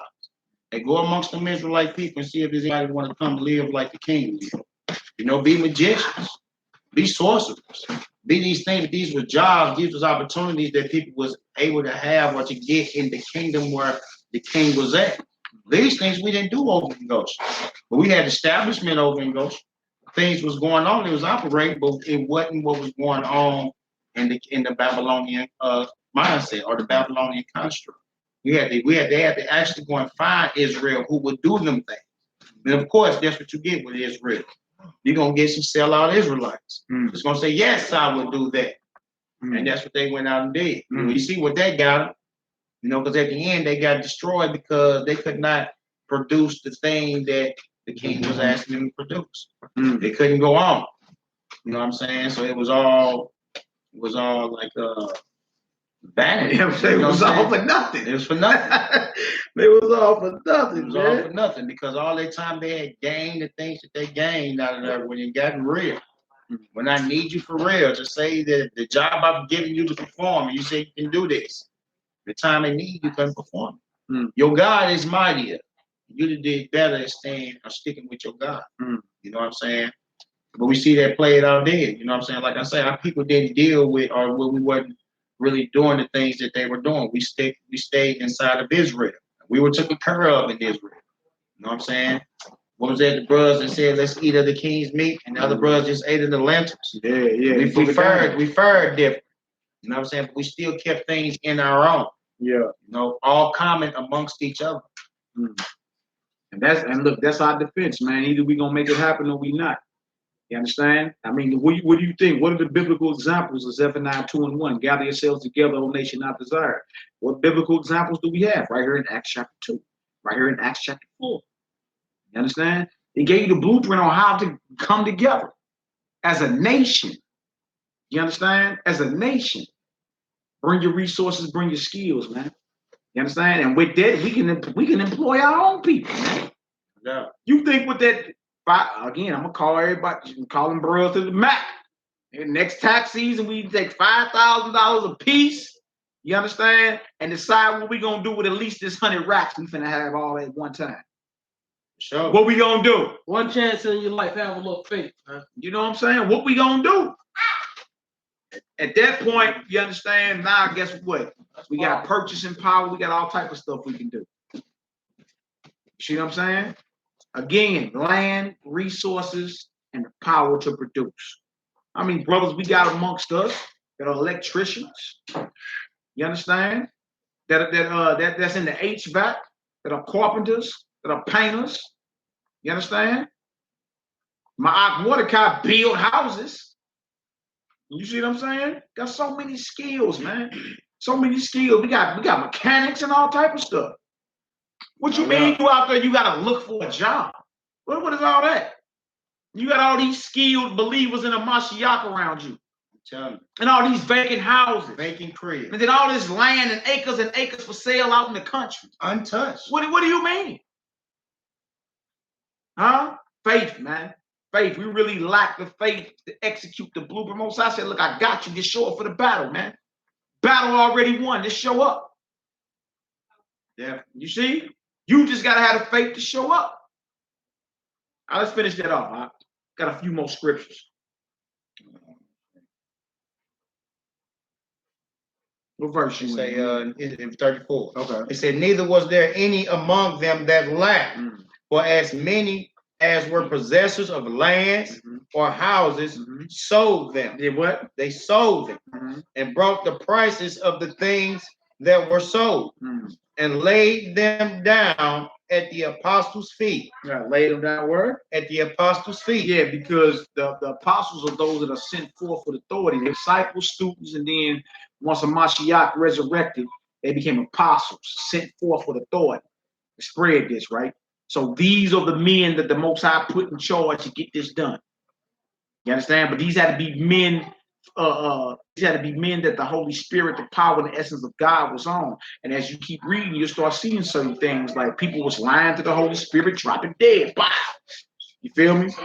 But it showed who the Most High was dealing with. And in any movement, it needed to be some type of further, so it won't type of buck up against leadership or something like that. So it had to be shown the Most High was dealing with Peter and them. You dig? So the people will be like, you know what? Well, this is what it is. This is what we're joining ourselves to. You understand? We all in. Let's get it done. Right? That's what all this thing about. And look, it's a great sacrifice. It's plenty of dedication, determination. It take discipline. It take all that, man. This thing that we talking about, this kingdom we talking about, ain't finna be not here today, but here tomorrow, man. Feel me? Years banging for this.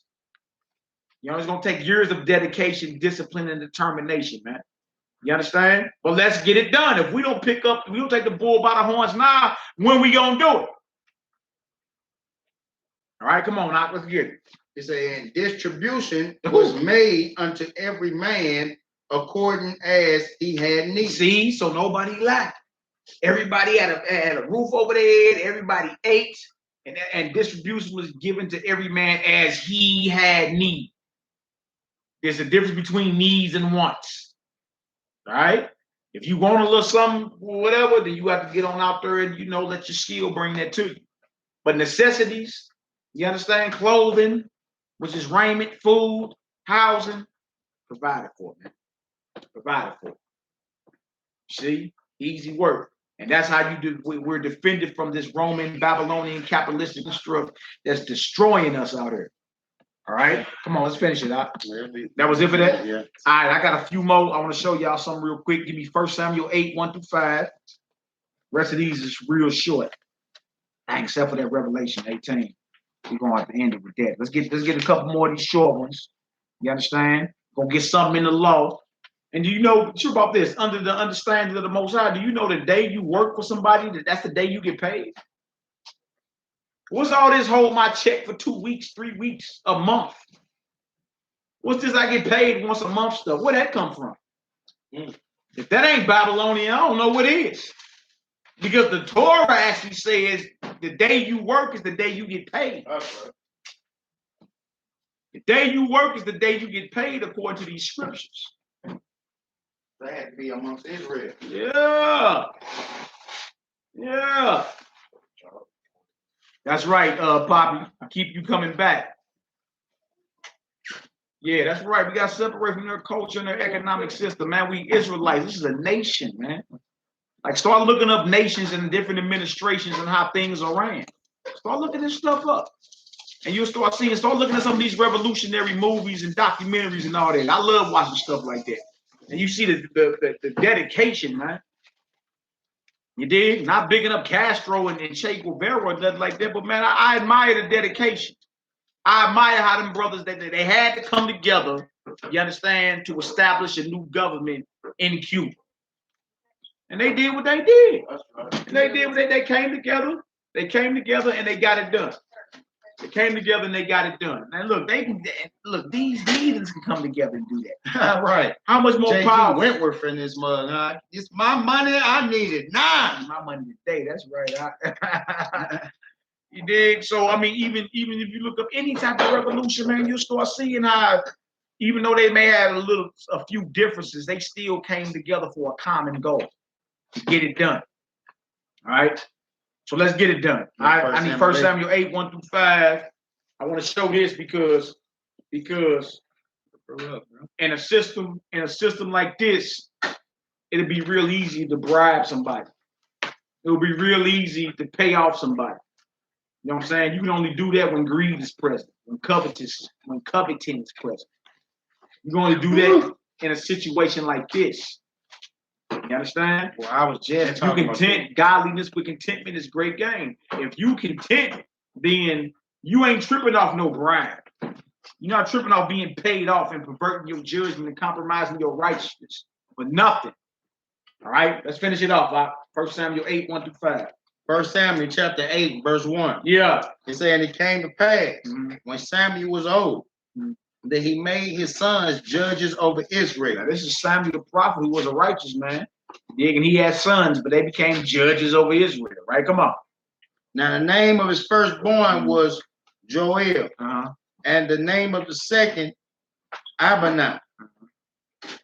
They were judges in Beersheba, and his sons walked not in his ways, but turned aside after lucre, and took bribes. And did what? Took bribes. Now, we read earlier about filthy lucre. You understand?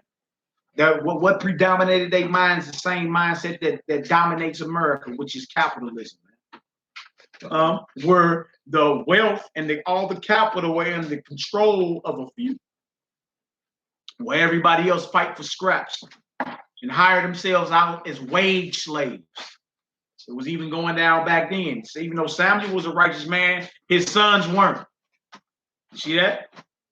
And they knew better and still went off because there's a covetous spirit there somewhere. All right, go ahead. They're saying they perverted judgment.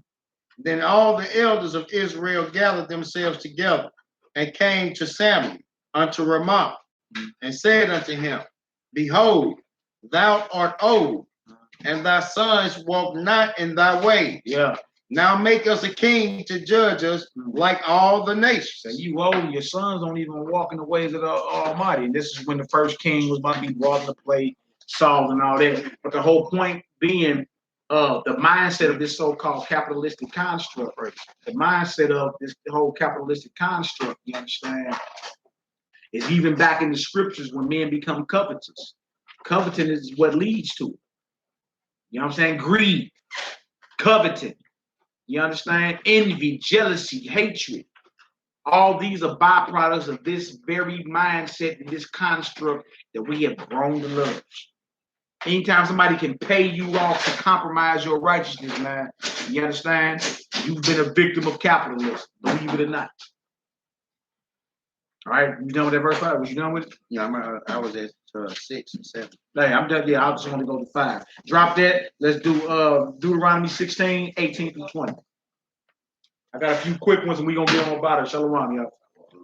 Do a few quick ones, we're going to get about it. All right, let's get her done. Deuteronomy 16, 18 through 20. Deuteronomy chapter 16, and verse 18. Says, Judges and officers shalt thou make thee in all thy gates. Judges and officers shall you make in all your dwellings. Those that judge, those that enforce the law of the Almighty. Right? Go ahead. Which the Lord thy God giveth thee throughout all thy tribes. Right. And they shall judge the people with just judgment. Thou shalt not wrest judgment. Thou shalt not pervert or twist judgment. Thou shalt not respect persons. Neither take a gift, for a gift doeth blind the eye of the wise. A gift is a bribe. You can compromise your righteousness because of what? Somebody pay you off. That happens all the time. Judges, they pay off politicians, they pay off prosecutors. You understand? All this can only happen if this construct is already established. You feel me? And this type of mindset even went back in the day to the judges of Israel. Somebody can pay you off. You understand? And you pervert judgment and turn away your eye from something you know is evil. That's what this system produces. Competitors. You feel me? Greed, envy, jealousy, murder. That's what this produces. All right, go ahead. They say, and pervert the words of the righteous. That which is altogether just shall thou follow. That which is altogether just shall thou follow. That which is altogether righteous and just, that's what you follow. See that? That's what you follow, no matter what kind of money is on the table. Right? You can only be bought off if you're covetous. No doubt. And you're greedy. That's how you get bought off. All right, go ahead. Say that thou mayest live. What verse is that? In verse 20. All right, go ahead. And inherit the land which the Lord God giveth thee. Was you done with that? Yep. All right, give me Galatians 6. Galatians 6, 1 through 3. You got a few more we're going to get up out of here. I just want to show what we at war with, and I want to go show the blueprint to being protected from it. Read Acts the 2nd chapter and Acts the 4th chapter. It said they came together. They didn't lack nothing when they came together. They brought their skills. They brought their resources. They had houses. You understand? Everybody's based off the size of your family. Everybody's necessity was provided for. You understand? They generated their streams of revenue and they rolled as a unit. You understand? You may be coming through town. We got 10 houses over on the north side. We putting everybody up. It's all good. Come on through. What y'all mean? Y'all finna go spend money at the hotel? Go to the Marriott. No, we got a whole block over here. Like, how are we really moving in that spirit? Right? Or are we individualites? Like my ox say, yeah, individualite. And when that tax check come in, what you do with it? You go buy you some Jordans, you go buy a pound of weed, and it's over. Buy your girl something, some flat screen TVs, and it's over. You know what it is? And it's over. February 14th, round the corner, you know. Yeah. But 20 of us ain't put $5,000 together a piece and took $100,000 and made a power move. Well, they brought lands. I mean, they brought all their resources and all their skills together. You feel me? And they were being ruled by this same Roman bastard. How were they protected? Right. You see? By being obedient. We ain't put this into action yet. We ain't put it together. We ain't putting that. There's no faith behind it. You're like, oh no, you ain't gonna be living high and I'm living low. You look, we all low. What are you talking about? We blame them for the way our neighborhoods look. We know what this is, though. What's up? We get this bread all the time. We supposed to been had our neighborhoods together. You say Asians are good at putting their money together. Exactly. Yeah. Exactly. I'm talking about basic, simple concepts. When it comes to economics, we don't even do that. The Negro don't produce nothing. He's a buyer. You ain't producing nothing. You buy. That's all you do. You don't grow your own food. You buy. No doubt. You feel me? You don't build your own houses. You rent or buy. That's all. You feel me? So let's get this done. Where you at? Galatians 6, chapter 6. Yeah, read 1 through 3 for me. Verse 1. Yeah. Say, brethren, if a man be overtaken in a fault, which are spiritual, restore such and one in the spirit of meekness, considering thyself, lest thou also be tempted. I just let you know, stay humble, man. Somebody may be overtaken in the fault. You know what I'm saying? There ain't even a time when you laugh and, you know what I'm saying, as if you got the preeminence over him. No doubt. Consider unless you fall, right? Go ahead, Doc. Bear ye one another's burdens. That's where I was going at. You see that? Bear ye one another's burdens. Right? Go ahead. And so fulfill the law of Yahushua. So my question, are we fulfilling the law of Mashiach? Are we bearing one another's burdens? Are we? You feel me? How do you do that? By doing what they did in Acts chapter 2 and Acts chapter 4. You understand? Yeah, everybody gonna have their problems and things come up. All right, well, look, what we need to do. Bro got locked up in his bond 500. What you mean we still searching for the money to get him out? We should already been collecting money. We should already have look, even Paul and them was collecting money in the scriptures. I'm coming on the first day of the week, already had the money collected, man. I gotta send that back to Jerusalem. So we got in there, even that was collecting money and doing all that. Being very resourceful. Huh? Didn't it say that about Judas? Judas was a thief? A thief of what? What was he stealing? Who was in charge of the money? Oh, the Messiah had a bag? Like, what was going on? Somebody was in charge of the monies? They was collecting money? That's what was going on? Being resourceful, in other words, man. We don't even do that. We don't even do that. We are individuals. We are individuals. Think about all the Hennessy you drink. Think about that. A pint of Hennessy is $20 plus. Yeah, but we say with taxes. Think about all the Hennessy you drink. $20 a pint. As I talk about cigarettes, if you some cigarette smoking, bro. I mean, just think about all the stuff you do in your leisure. No doubt. You feel me? Like look, as many of y'all it is, but you can't dump your ones and your chains in the stash. You feel me? That stuff we put up for people that need certain things, man. That's how we supposed to be rolling, man. We still individuals out here. Or the building of us from nation to nation, though.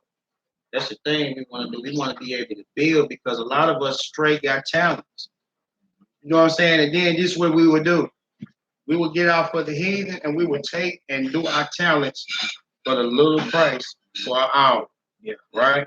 And when we get amongst our people, we think the biggest price, you have to pay me this amount to get this here done. You know what I'm saying? When the Most High is giving you the talent, we can be building these communities for ourselves to have enjoyed the fact that we have a community amongst each other.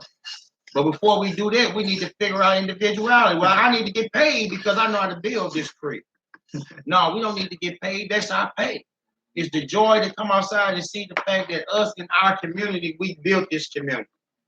Now that's joy. You know what I'm saying? You will see, you will feel fulfilled, man. If you step back and look and say, man, I built that house right there. All praise to the Most High. Like you feel a sense of being fulfilled, like you provided something for somebody, man. No doubt. Like and your skill in blessing, you bless others. That make you feel good. You know what I'm saying? That's what the Most High put you here for, is an open vessel. What He gave you, you're supposed to use to bless others. No and it's doubt. supposed to be a continual cycle. It's supposed to be a continual cycle, man. Oh, you got something? Yeah, like what the bro speaking on, the place Habitat for Humanity. Yeah. Now you have some employees there, you know what I'm saying, they get paid, you know what I'm saying? But most of them people that be down there be volunteers, bro. Right. Most of the people that do that be down there helping building the crib, it's volunteers. And there be hundreds of them, bro. And there be a lot of heathens in Israelite communities, bro. Yeah. Building crib. That's true. Volunteering work. Volunteer work. We ain't got no volunteer spirit. You better pay me. We won't pay top dollar. When realize that little $50 or $60 you're gonna get for the day is not gonna fulfill you. What will fulfill you, knowing that you help bless somebody. You know what I'm saying? That feel good. You know what I'm saying? That was a homeless family, man. Now they in a house. You understand? Certain things they can focus on more now. They can focus on the word more. Certain things you can't do because the ills and pressures of this capitalistic construct I had you just stressed out. Yeah. If you can come through and do something to where you know you're here to bless the Most High's flock and you bless them, that makes you feel good, man. You understand? Like, dang, okay, well that's one house. Let's aim for 100 houses. Exactly. Let's keep it going, Exactly. man. That felt good helping them out. Exactly. That's right. You feel me? That's the mindset, man. That's the mindset. All right, so were you done with that verse 3? Yeah, yeah. See, no, we in verse 3. It say, for if a man think himself to be something when he is nothing, he deceiveth himself. When you think yourself to be something when you're nothing, you deceive yourself, man. Fulfill or bear ye one another's burden and fulfill the law of Mashiach. You know what I'm saying? What Paul said, I said it earlier. Who was offended and I burn not? Who was weak and I'm not weak? Right? Whatever affects the body affects us all. We all part of the body. All right. All right. That's it for that. Give me Philippians 2:1-5. Let this mind be in you. We about to close on out in a minute, man. Just going to the scriptures and the blueprint that was given for us to be protected from all this, man. Because every time you go out and submit an application, you're begging for a slave. That's all it is, man. You're a wage slave. And let you know we can terminate you anytime we want to. Yeah. And you say, yes, sir. You signed that deal. When do I start? Yeah. And a week later, that alarm clock go off. You say, dang, I ain't going to work. Yeah. That's it. So this will never fulfill you. No. It never fulfill you. You hate it. You was praying hard for it, though, wasn't you? I need a job. I'm praying. Well, a week don't go by. You hate this blessing, this so-called blessing that you got. Yeah. What's up with that? Few more scriptures. Philippians 2:1-5. This is a bomb right here. What this say? Philippians chapter 2, verse 1. Come on. If there be therefore any consolation in Christ, if any comfort of love, if any fellowship of the Spirit, if any bowels of and mercy. He's saying, like, if is any mercy, is there any consolation? If it's any of that, right? In other words, if we are operating in the sincere spirit of a Mashiach, right? Go ahead. Fulfill ye my joy. Fulfill ye who? My joy. Come on. that ye be like-minded. That ye be what? Like-minded. Come on. Having the same love. Having the same who? Love. Come on. Being of one accord. Being of one accord, same love, like-minded. We just read a biblical example of that, Acts chapter 2. No doubt. You understand? Acts chapter 2, 41 through 47. Acts chapter 4, 29 through 37. That's the blueprint. The blueprint. How do you biblically do this? Right? Go ahead. Of one mind. Mm-hmm. Let nothing be done through strife or vainglory. See, so when we come together, like I say in Acts chapter 2 and chapter 4, nothing should be done through strife and vainglory. Competing and bragging over your people. You feel me? You only brag about something because you feel like the next person can't do it. You understand? Nigga, I jumped this. I run this in a 40. Nigga, I run a 4.240. Shit, Moshe only run a 5.40. Now what?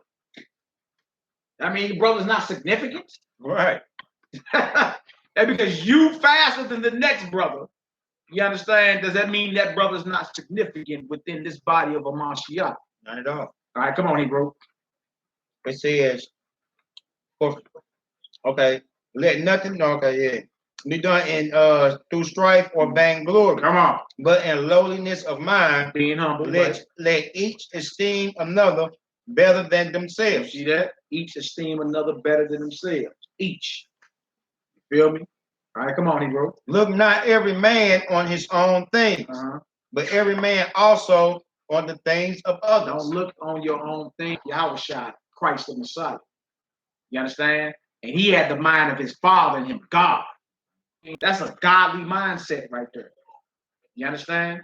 To sincerely love and provide and feed the flock of Yahweh. You understand? To put others before yourself. That's a godly mindset. How many of us can do that?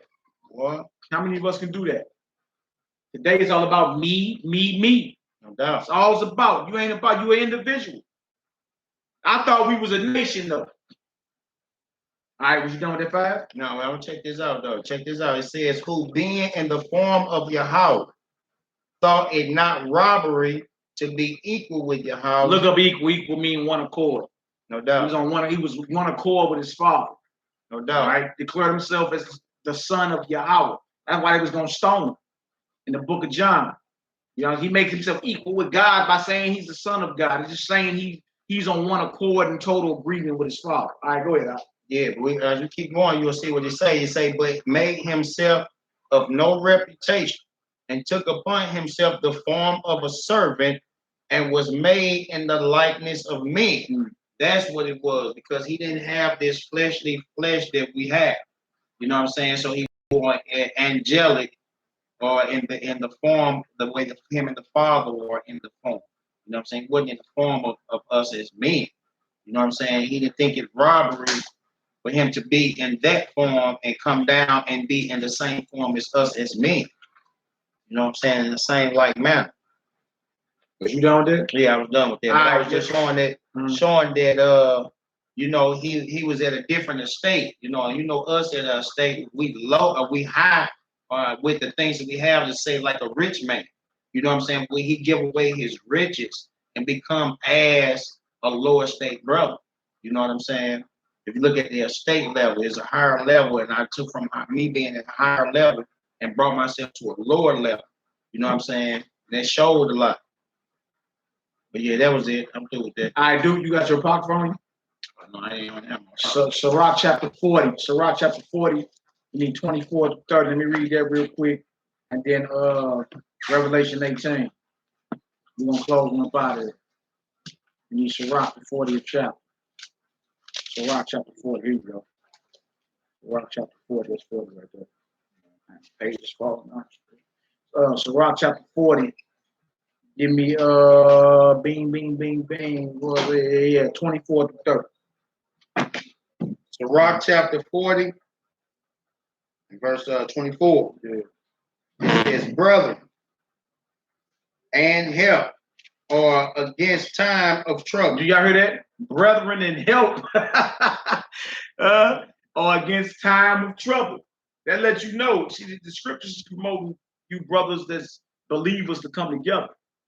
Because brethren and help are against times of trouble.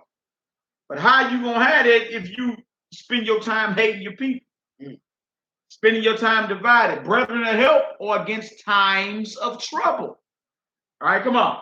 But alms shall deliver more than them both. But alms, righteous deeds.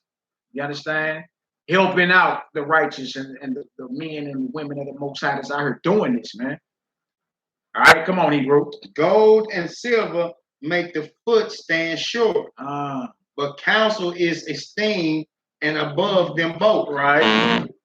Riches and strength lifted up the heart. But the fear of the Lord is above them both.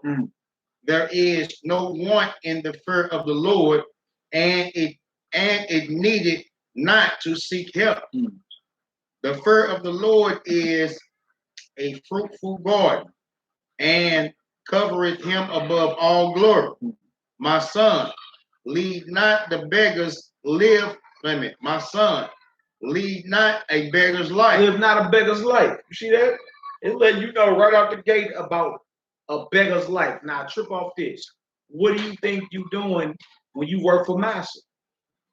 When you submit an application, you're begging. When you're dressing up, you become the person that you're really not. Because you become the person you're really not. You don't really talk the same. You don't tuck your shirt in all the time. You know what I'm saying? You're not so jipper. But when you get there, that's the way you are. You become something that you're not to do what? To gain the job. You become a beggar. You become a beggar. Sir, yes, sir. Yeah, and I shall, and yeah, go. You speaking the King's English proper? You tucking your shirt in? You understand? You a wage slave. You dig? You got to come together. You got to go there and beg for employment when you done talking. You understand? And for the most part, we rather do that than bring our resources and our skills together. Well, we can employ our own, man. You understand? And have what it is, that money. Look, the money ain't nothing. It's what you can get with the money, what you're tripping off for. Land, resources. You understand? Power to produce. That's what it's about. That's what it's about. Land, resources, and the power to produce. All right, come on now. The life of him that depended on another man's table is not to be counted for a life. No, don't act like that we all not slaves and we all not begging. It's letting you know this ain't coming together and bringing your resources and bringing your skills, man. So you act like, well, I ain't begging because I'm paying my mortgage and I'm, paying my car notes. Close that door for me if you can. The water. You understand? Don't act like you not begging because you are. If you went and put an application in to get a slavery, what do you think you're doing? You're begging. Yeah. You're begging Master to feed your family. You see? It just is what it is. You understand? We're slaves, right? All right, go ahead. No doubt. Yeah. It says the life of him that depended on another man's table is not to be counted for a life. Right. For he polluted himself with another man's meat. You pollute yourself with other men's meats. Go ahead. But a wise man, well nurtured, will beware thereof. Begging is sweet in the mouth of the shameless, but in his belly there shall burn a fire. Come on. That's it for that? All right, drop that. Let's do James 5, 1-9, and then we got a few verses from Revelation 18 we're going to close out. James 5, 1-9. Man, a war against capitalism, man. Seed amongst thorns. Because of the construct, because the so-called capitalist mindset dominates your mentals. You understand? To where you got to be a major competitor, man. You got to run faster, look better, speak better, jump higher. You understand? And because somebody else may be able to do the things that they require, you start envying the brother, hating the brother. You understand? Plotting to kill him, hoping it fall ill with him and everything. That's what this so-called setup breeds. But it ain't what we read in Philippians or in Galatians where it say, bury ye one another's burdens. You understand? Let this mind be in you that was in Christ. You see? You see the opposite? This system promotes everything opposite of what let this mind be in you, which was in a Mashiach. Bury ye one another's burdens. Don't just look after your own, look after look after everybody else's stuff too. No doubt. That's amongst you. Because what's yours is mine. You see what I'm saying? That's not this construct don't produce that mindset. It produces opposite of it and keep us banging with each other. No doubt. It's just the truth. All right. Where you at James 5? James chapter 5, verse 1. Come on. Says, go to now, ye rich men. Yeah. Weep and howl for your misery that shall come upon you. He said, weep and howl for your misery that's coming, man. You so-called rich men. You architects of this wicked establishment. You understand this wicked construct that has enslaved not only the Israelites, but the entire world. All right, go ahead. Your riches are corrupt. Yeah. And your garments are moth-eaten. Your riches are corrupted. Your garments, your clothes, moth-eaten. Right? I know it look good, but it really ain't good. All right, come on now. Your gold and silver is cankered, and the rust of them shall be a witness against you. Right? And shall eat your flesh as if it were fire. Ye have heaped treasure together for the last days. You can stack treasures together for the last days. Everything, and if you heap treasures together, that means, guess what? Somebody missing out. Because everything supposed to be divvied up based off man's necessity. But here you go hoarding everything. What all that gold, even if it ain't no gold in Fort Knox, what good is it doing sitting? You understand? What good is it doing sitting? Stacked up. That can go to help somebody out here handle some business. No doubt.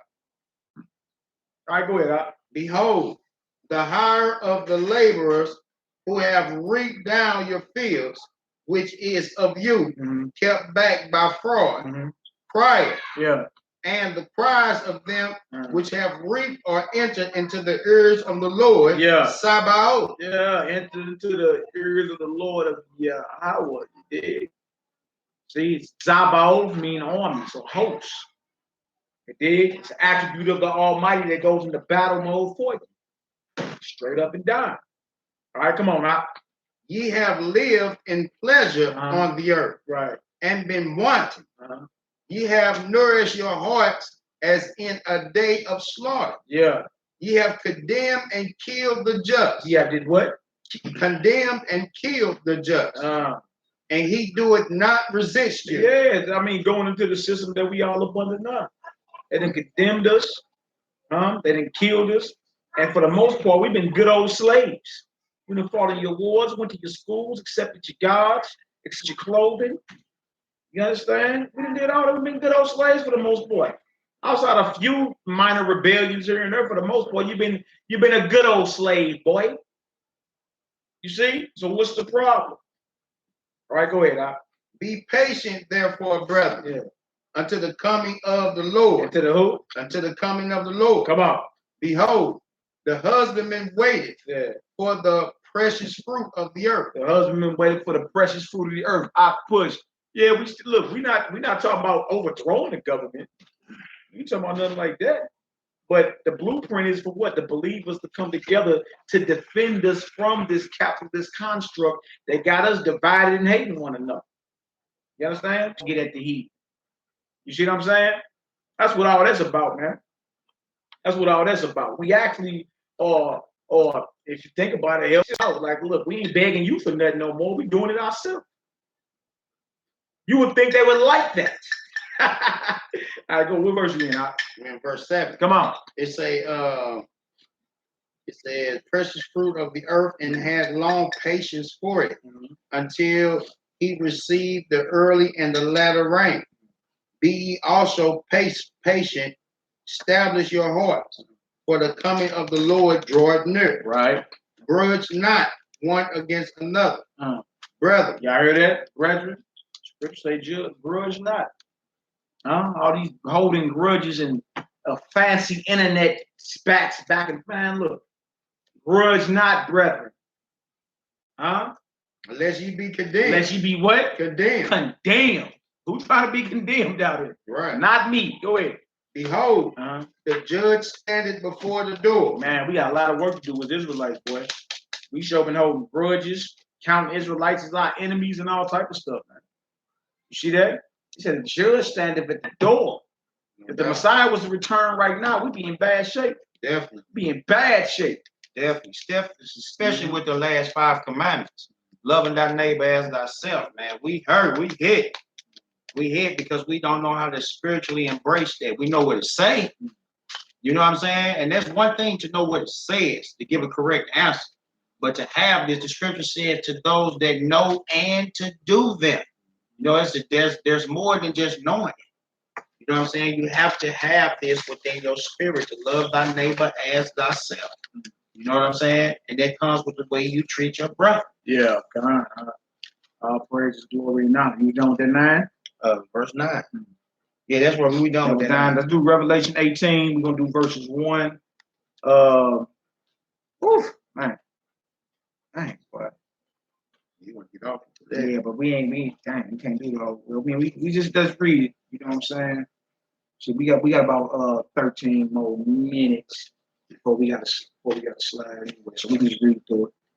Go ahead and get it done. We're gonna end with this Revelation 20. Revelation 18. I mean Revelation 18. And yeah, I push. Ain't nobody talking about not working. We just talking about working for where it's beneficial for us. You understand? That's it. That's it. Working where it's beneficial for us, man. All right, so we in Revelation 18th chapter, and this right here is the prophecy of the total collapse. The total collapse. That was James chapter 5, when Fred Parks, James 5, 1-9. When it's work, you know that some of our people hating on each other. Yeah, no doubt. That's no doubt. That's what it is. But we commanded to love and to pray for our people, man, and pray the Most High. Allow them to see the error of their ways and they gain strength, man. That's what that's about. Yeah, everybody else is getting richer off us, and we the money. No doubt. All right, so let's get this Revelation 18, and we're going to close on out. Once again, all praises and glory to the God of Abraham, Isaac, and Jacob, and honor and glory of his only begotten beloved Son. All right, war against capitalism, the seed amongst thorns. And you see the way everything is set up, it keeps your mind preoccupied, you understand, with trying to keep up with the Joneses. Why is that phrase there? You know why? Because capitalism or Babylon breeds competitors. No doubt. You understand? If you see him driving that, I got to get one better. No doubt. If he say a word, I got to add a last. You know we don't feel good about the materialistic things we give them. It becomes nothing to us. Like a kid with a Christmas gift. You get so many gifts up under the tree, they don't even play with that stuff. They open it, look at it, set it to the side. What's the next thing in the next box? You know what I'm saying? Open it up. What's the next thing in the next box? You know, so the you're not even once you have it, the lust it goes away just that fast. Like you don't even care to even have it anymore. You know what I'm saying? It's ridiculous. Oh yeah, let's finish it off with this. Revelations 18, verse 1. Right, who was the Joneses? You right, sister. Right. Right, keep up with the Joneses. All right, come on, Hebrew. And after these things, I saw another angel come down from heaven, having great power, and the earth was lightened with his glory. And he cried mightily with a strong voice, saying, Babylon the great is fallen, and is become the habitation of devil. That's so poetic right there, man. You understand? Babylon, this Babylonian construct, economically speaking, is a capitalistic economy. Well, again, where a few control all the wealth, they control the power to produce, they control the land, they control the resources, right? That's everything that essentially, if you have money, you would buy, right? So since they control everything that you want, you got to come to them by default as a wage slave, you understand? And then actually think that you buying land. Well, really, you never own the land. How you think you buying a house when in reality you really never own the house because you don't own the land that the house is sitting on? No doubt. You understand? Or buy a car or some cars, but it's another scam because I thought the car was only $10,000. What you doing paying $30,000 or $40,000 over a lifetime? It's a hustle. But you need all these things to feel as if you're successful. No doubt. And these very things, you become what? A slave, so you can maintain the appearance. Stop it. Stop it. All right, come on, Negro. Okay. They say, and the hold of every foul spirit, and a cage of every unclean and hateful bird. Yeah. For all nations have been of the wine of the wrath of her fornication. And the kings of the earth have committed fornication with her. Like her web of deceit and world domination, you understand, that's spread into every country. Spread, it's everywhere. All right, go ahead. And the merchants of the earth are waxed rich through the abundance of their delicacies. Now, see, so the merchants are waxed rich, you understand, based off what? The commodities that Babylon has become rich off of. The first commodity is you, black gold, slave, flesh, and everything else, man. Everything else.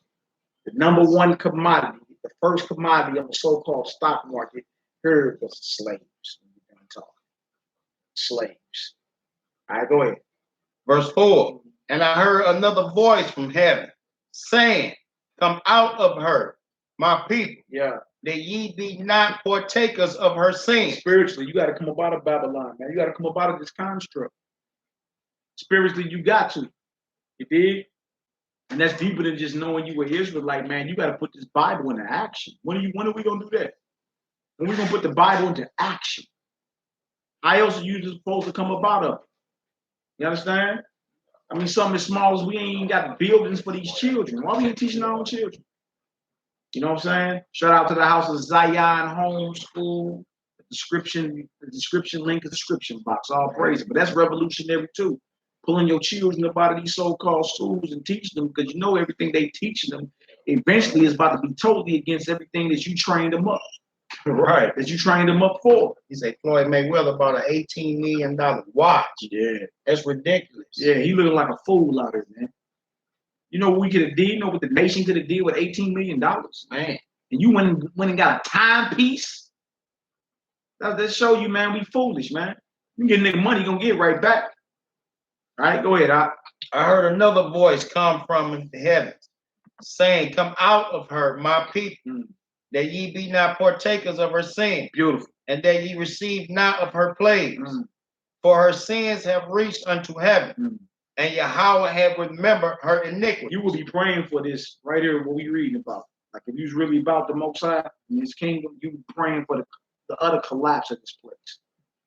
You understand? Because in this place right here, in this place right here, what it say about it? About the cage of every hateful bird and every foul spirit. No doubt. You know what I'm saying? You will be praying for the Most High's word to be fulfilled. Because her crimes have reached unto heaven, man. All right, come on now. Reward her even as she rewarded you. Yeah. And double unto her, double according to her works. And the cup which she had filled, filled to her double. Double up on her plagues, man. No doubt. You understand? This is righteous judgment in the eyes of the Heavenly Father. This very place you in love with is coming down, man. It's going up in smoke. You dig? When the smoke clears, when the dust settles, the only thing that's gonna matter is which side of the fence you on. No doubt. That's all that's gonna matter. That's it. And none of the 401ks, this little you bragging about you done pick more cotton than the next brother, whatever, man. None of that's going to matter. All right, Shalom, out of the mud, watch me. May the Most High bless you, preach. All right, come on, bro. Verse 7. Yeah. How much? What's happening? Is this a construct that God would approve of? Huh? Because even in his kingdom, the less fortunate are looked out for. They tell you in the law about when you glean or when you reap the vintage harvest, when you glean the grapes, you can't take the corners of your vintage. You did, because the poor may be able to eat also. You feel me? They tell you don't even take your entire harvest. Leave the corners for the poor. See, even in the Most High's kingdom, everything is about equity and justice, man. You see what I'm saying? Everybody's provided for. Not in this kingdom. I got mine, you better get yours. That's the mindset of this place. You feel me? And that mindset is the byproduct of the capitalism that we all victims of, man. All right, come on, now let's finish. Verse 7. It says, so much torment and sorrow give her. Yeah. For she said in her heart. Did it say so much torment and sorrow? Man. Give her? Huh? The very place you in love with, the scriptures say so much torment and sorrow. Give her. Come on, now. For she said in her heart, I sit a queen and am no widow and shall see no sorrow.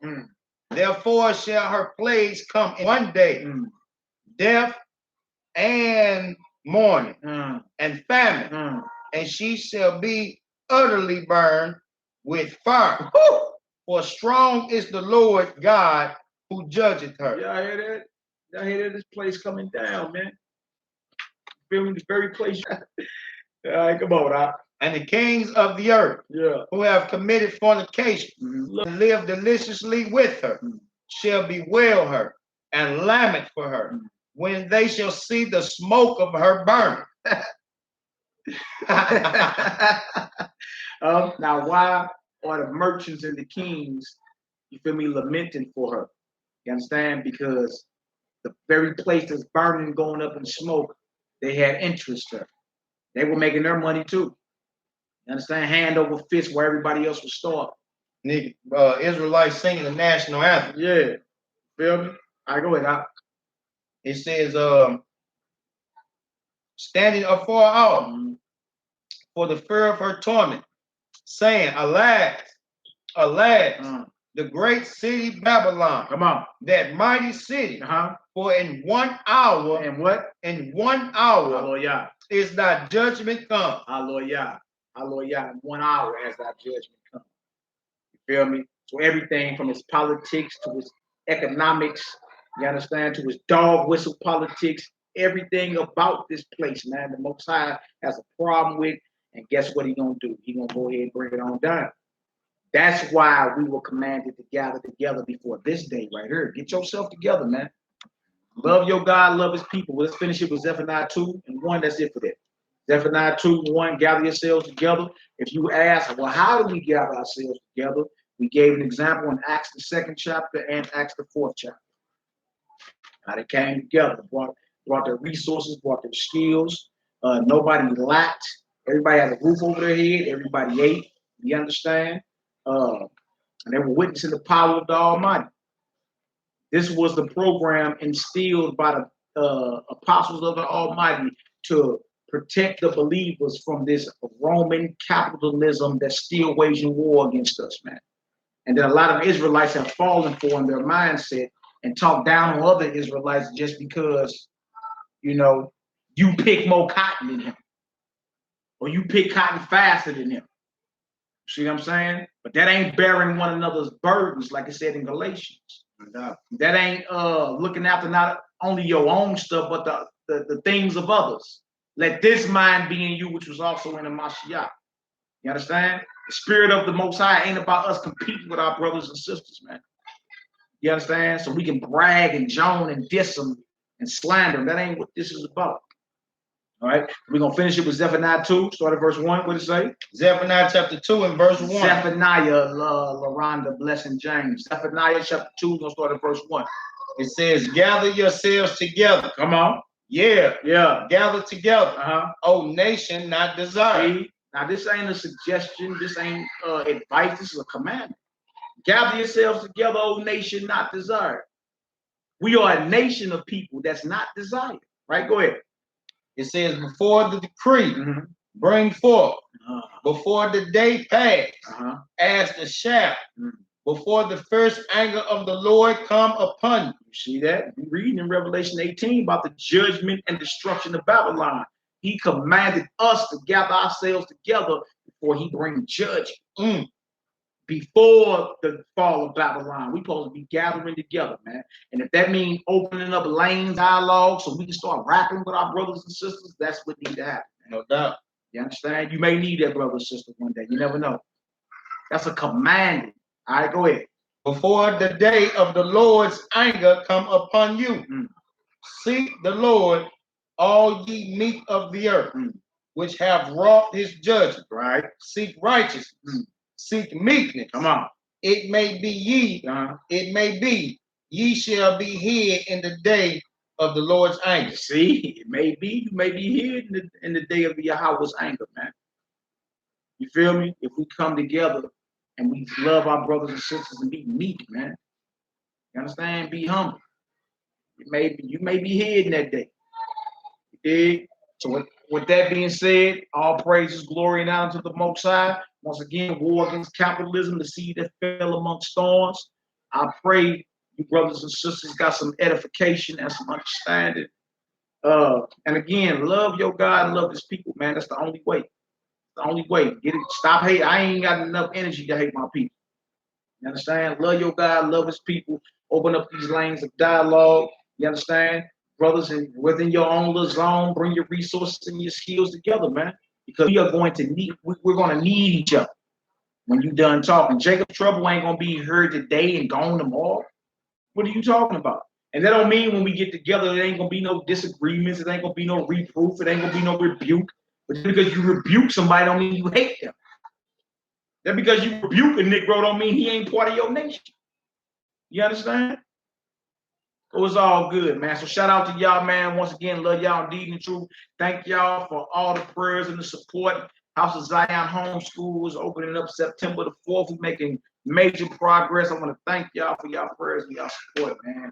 You know what I'm saying? Personal prayers and all that. They definitely work. They definitely help. May the Most High guide all that you do. You got anything you want to say? Last words, huh? Yeah, I want to say it was a good lesson. I want to say that what we can do is we can definitely search out the things that is amongst us as a nation of people that's stopping us or preventing us from building with one another. You know what I'm saying? With that being said, our praise go to the Most High God and His only begotten Son. That's right. You know what I'm saying? Y'all know what it is. 2018 strap back up. Long to the King. Y'all. Yes, sir. Dang. All praise, bro. Get it done. You need my brother. Bing, bing, bing. Hey, that's going down there.